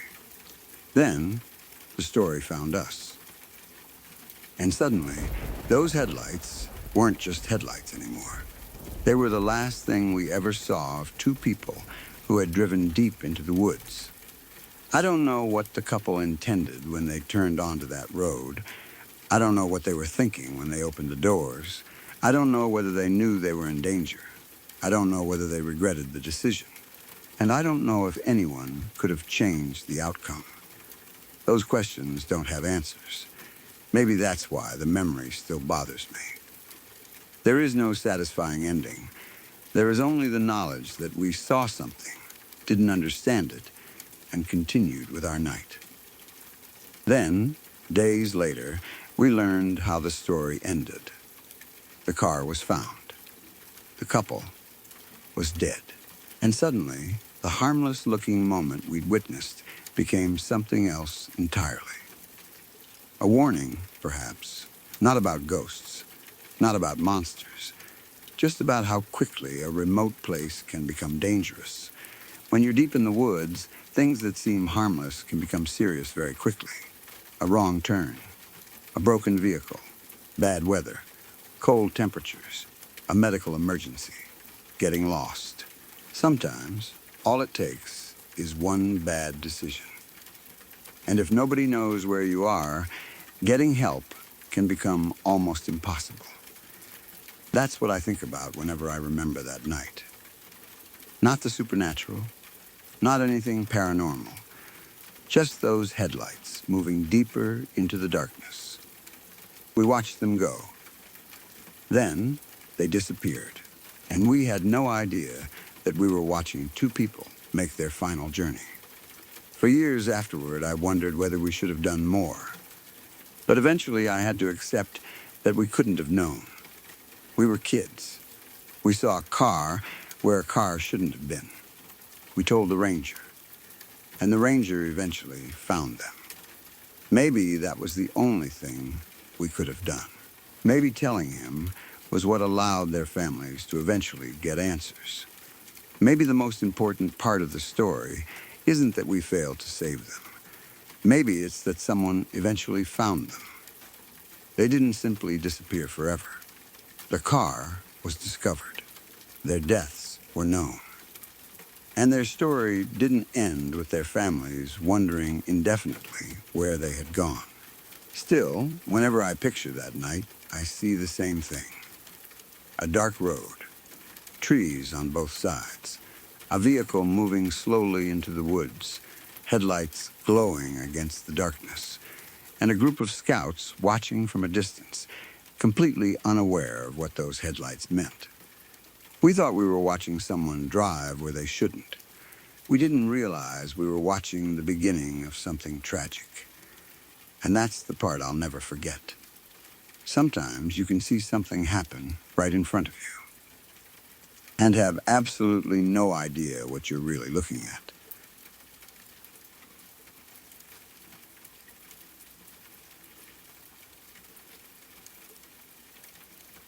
I used to live on 40 acres in New Mexico, completely off the grid. There were no neighbors close enough to matter. Not the kind of neighbors you could wave to from your porch or see working in their yard. I mean, there were literally miles between my place and the next person. The property was surrounded by open land, desert, scrub, and enough empty space that you could stand outside for hours without seeing another human being. I liked it that way. That was actually one of the reasons I moved there. I wanted to be away from people, away from traffic, away from noise, away from the constant feeling that somebody was always nearby. The cabin wasn't fancy. It didn't need to be. It was an off-grid place, and living there required getting used to doing things differently. You couldn't just turn on a faucet and expect everything to work. You had to pay attention to your supplies, your power, your water, the weather, and everything else that people living in normal houses rarely have to think about. But I loved it. The isolation was part of the appeal. There was a dirt road leading toward the property, but hardly anyone used it. Sometimes I would go for days without seeing a vehicle. Sometimes weeks would pass without seeing another person at all. It wasn't unusual for the road to remain completely empty. If a vehicle did come down it, I would notice. There wasn't much else happening out there. You could hear a vehicle long before it reached the cabin, and because there was so little traffic, you remembered the people who did come by. There simply weren't enough visitors for them to become forgettable. I also had dogs. They were with me constantly, and they were used to the property. They knew the land, they knew the sounds, they knew the animals that occasionally wandered through. They would bark at things I couldn't see sometimes, but that was normal. Living that far out, you learn not to investigate every strange noise. The desert is full of them. Wind can make something sound like footsteps. An animal moving through brush can sound surprisingly human. Branches scrape against structures. Metal expands and contracts. Things fall over. You learn to live with it. And because I was comfortable there, I wasn't constantly expecting something frightening to happen. I never thought of the property as haunted. I never felt like something was watching me. I didn't see strange figures standing outside. I didn't hear voices calling my name. Nothing like that. It was just my home. Until one morning. I remember the morning because there was nothing unusual about it. That is probably what makes the memory so uncomfortable. It wasn't the middle of the night. There wasn't a storm. There wasn't some strange light in the sky. I wasn't half asleep. I wasn't dreaming. It was an ordinary morning, and I was walking the property with my dogs. That was something I did regularly. We'd walk around the land, check things, and let the dogs run. There was nothing particularly interesting about the morning. The property looked the way it normally did. Quiet, empty, still. Then I noticed the footprints. At first, I didn't think much of them. Footprints weren't necessarily unusual. Animals crossed the property all the time. People occasionally came onto the land when they had a reason. But these weren't animal tracks. They were boot prints, work boots, and they were fresh. That immediately caught my attention. I stopped walking. My dogs were still moving around nearby. I looked down at the ground. There was a clear trail of footprints. Someone had walked across the property. They weren't old tracks that had been sitting there for days. They were fresh enough that I could see the shape of the boots clearly. The tread was visible. The impressions were clean. Someone had walked there recently. And they were heading toward my cabin. I remember feeling confused more than frightened. My first thought was that someone must have come by and I simply hadn't noticed. Maybe somebody had driven onto the property early that morning. Maybe a worker had come out for some reason. Maybe someone had gotten lost. Maybe a neighbor had needed something. There were explanations. There had to be. So I followed the footprints. They led toward the porch. That was the first thing that made me uncomfortable. The person hadn't simply crossed the property. They had walked directly toward my house. The tracks continued until they reached the porch. Then they stopped. I looked around. Nothing, no person, no vehicle, no obvious reason for anyone to be there. I checked the area around the cabin. The dogs were with me. There was nobody hiding nearby. The property was open enough that it would have been difficult for someone to disappear without me noticing. Still, I figured maybe the person had walked away. So I followed the tracks again. Except they didn't continue around the cabin. They didn't lead to a vehicle. They didn't lead toward the road. They didn't go anywhere. The only clear tracks were the ones approaching the porch. And then there were tracks going back away from it. That was it. Someone had walked toward my house, stopped at the porch, then walked away. But where they went after that didn't make sense. There were no tire tracks. That was the part I couldn't get past. If someone had driven onto the property, I should have seen vehicle tracks. The ground was soft enough in places that they would have been obvious. There weren't any. Nothing. No truck. No car. No ATV. No motorcycle. Nothing. The dirt road was empty.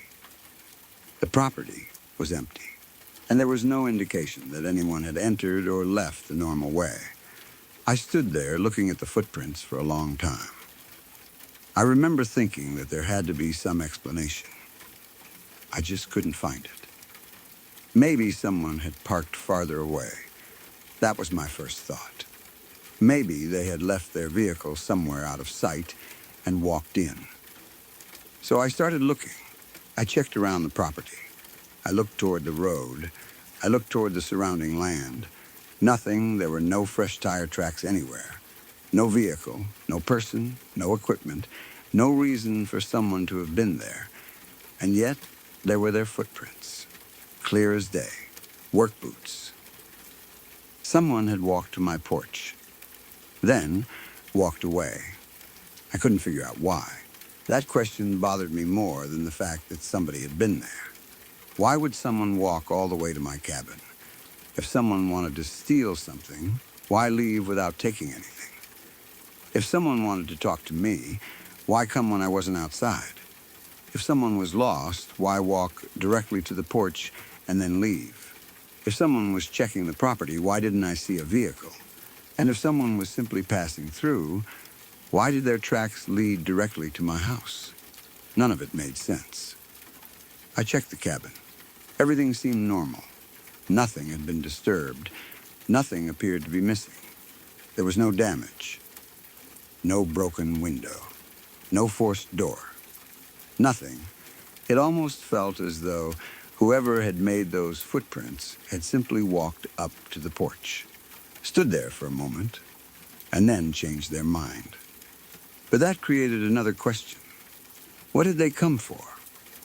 I remember looking at the porch and imagining someone standing there. A stranger.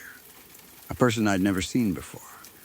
Someone who had walked across 40 acres of isolated land just to stand outside my home. That thought was uncomfortable. But it still didn't explain the missing vehicle or the lack of any other tracks. The dogs were another thing I kept thinking about. They had been with me. If someone had been walking around the property recently, I would have expected them to react. Dogs living in an isolated environment notice things. They're used to hearing animals. They're used to the normal sounds of the property. When something unusual happens, they often notice before you do. But that morning, they didn't seem particularly concerned. They weren't barking at a stranger. They weren't chasing anyone. They weren't staring toward the road. They were simply there with me. That made the whole thing even stranger. I couldn't understand how somebody could have walked onto the property, gone all the way to my porch, and left without my dogs reacting. I spent a long time trying to come up with a normal explanation. Maybe the footprints weren't as fresh as I thought. Maybe the wind or weather had changed the appearance of older tracks. Maybe someone had come onto the property earlier and I hadn't noticed. Maybe they had parked somewhere far away. Maybe they had walked from the road. Maybe there was some route I hadn't noticed. I went over the possibilities again and again. None of them completely worked. The tracks were simply there. And then they weren't. I didn't have security cameras. Living off-grid, I wasn't particularly interested in turning the property into some kind of monitored compound. I didn't have cameras watching the road. I didn't have motion sensors around the cabin. I didn't have a neighbor nearby who could tell me whether they'd seen someone. So there was no way to go back and check what had happened. I had only what I had seen that morning. Footprints, boot prints, leading to my porch, then away. No tire tracks, no person, no explanation. For a while afterward, I became more aware of the property. I started paying more attention to the road. Whenever I heard an unfamiliar sound, I would stop and listen. If the dog suddenly looked toward something, I would look too. I didn't become terrified of the place. I still lived there. I still walked the property. I still enjoyed being alone. But something had changed. Before that morning, the isolation felt comforting. Afterward, I became more aware of what isolation actually meant. If somebody came onto the property, there was nobody around to see them. If someone walked across the land at night, there was nobody nearby who would notice. If something happened to me, help wasn't coming quickly. I already knew all of those things intellectually. Living off-grid requires knowing them, but knowing something and feeling it are different. Those footprints made the isolation feel different. Because for the first time, I had physical evidence that someone had been there without me knowing. Someone had crossed my land. Someone had approached my home. And I had no idea who it was. That bothered me. I remember going back to the porch more than once and looking at the area where the tracks had ended. I tried to imagine what the person had been doing. Maybe they were simply curious. Maybe they were looking for help. Maybe they had been walking through the desert and noticed the cabin. Maybe they were drunk. Maybe they were lost. Maybe they were looking for something. Maybe they were checking whether anyone was home. That last possibility was the one I didn't like. But there was no evidence that it was true. It was simply the explanation my mind kept returning to. Someone comes to an isolated house. They walk to the porch. They don't knock. They don't call out. They don't leave a note. They simply turn around and walk away. Why? I never found out. And that uncertainty is what makes the memory so persistent. If someone had eventually appeared and said, "Hey, sorry, I was looking for a road," the mystery would have been over. If I discovered that a utility worker had been checking something, that would have explained it. If I had found an animal making the tracks, that would have solved it. If there had been tire tracks leading to a hidden vehicle, even that would have made sense. But there was nothing, just the footprints. I never saw the person. I never heard from them. Nobody contacted me afterward. There was no sign that someone had been around the property besides those tracks. Eventually, the footprints disappeared. Weather took care of them. Time took care of them. Eventually, they were just another strange memory. But I never forgot them. Years later, I can still picture those tracks. I can remember the shape of the boots. I can remember where they went. I can remember standing there with my dogs and wondering who had walked onto my property. And sometimes I think about what would have happened if I'd been outside that morning before the person left. Would I have seen them? Would they have spoken to me? Would they have asked for something? Would they have simply walked away? Or would I have discovered something that would have made the whole thing even stranger? I don't know. Maybe the person was completely harmless. Maybe they were lost. Maybe they were passing through. Maybe there was an explanation that I simply never discovered. That's the rational way to look at it. And I still try to look at it that way. There are plenty of mundane possibilities. People wander. People get lost. People trespass. People make mistakes. And footprints don't automatically mean something supernatural. But when you're living on 40 acres in the middle of nowhere, details like that stand out. There aren't supposed to be people there. That's the entire point. I wasn't living in a suburban neighborhood where someone could have walked up the driveway without me noticing. I wasn't living beside a hiking trail. I wasn't living near a busy road. I was living on a remote property where you could go weeks without seeing another vehicle. So when you wake up one morning and find fresh work boot prints leading directly to your porch, your mind immediately starts asking questions. Who? Why? When? How? And where did they go? Those questions never got answered. I still don't know who made those footprints. I still don't know why they walked to my porch. I still don't know where they came from. And I still don't know where they went. The only thing I know for certain is what I saw. Fresh work boot prints across my property, leading to my cabin, then turning around and heading away. No tire tracks, no vehicle, no person, nothing else. Maybe somebody was there and I simply never saw them. That's probably the most reasonable explanation. But even that raises another question. How? How did someone walk onto 40 acres without me or my dogs noticing? How did they get there without leaving any other obvious sign? How did they leave? Maybe they walked a very long way. Maybe they knew the land. Maybe they were deliberately trying not to be seen. Again, I don't know. And perhaps that's why the experience has stayed with me. It wasn't dramatic. There was no apparition, no voice, no glowing figure, no terrifying confrontation, just footprints, ordinary footprints. And somehow, those ordinary footprints were enough, because they proved something I didn't want to think about. I wasn't as alone as I believed, at least not that morning. Someone had been there. Someone had walked right up to my home, and I never knew they were there. That is a strange feeling when you live somewhere remote. You choose isolation because you want peace. You want silence. You want space. You want to look around and know that there probably isn't another person for miles.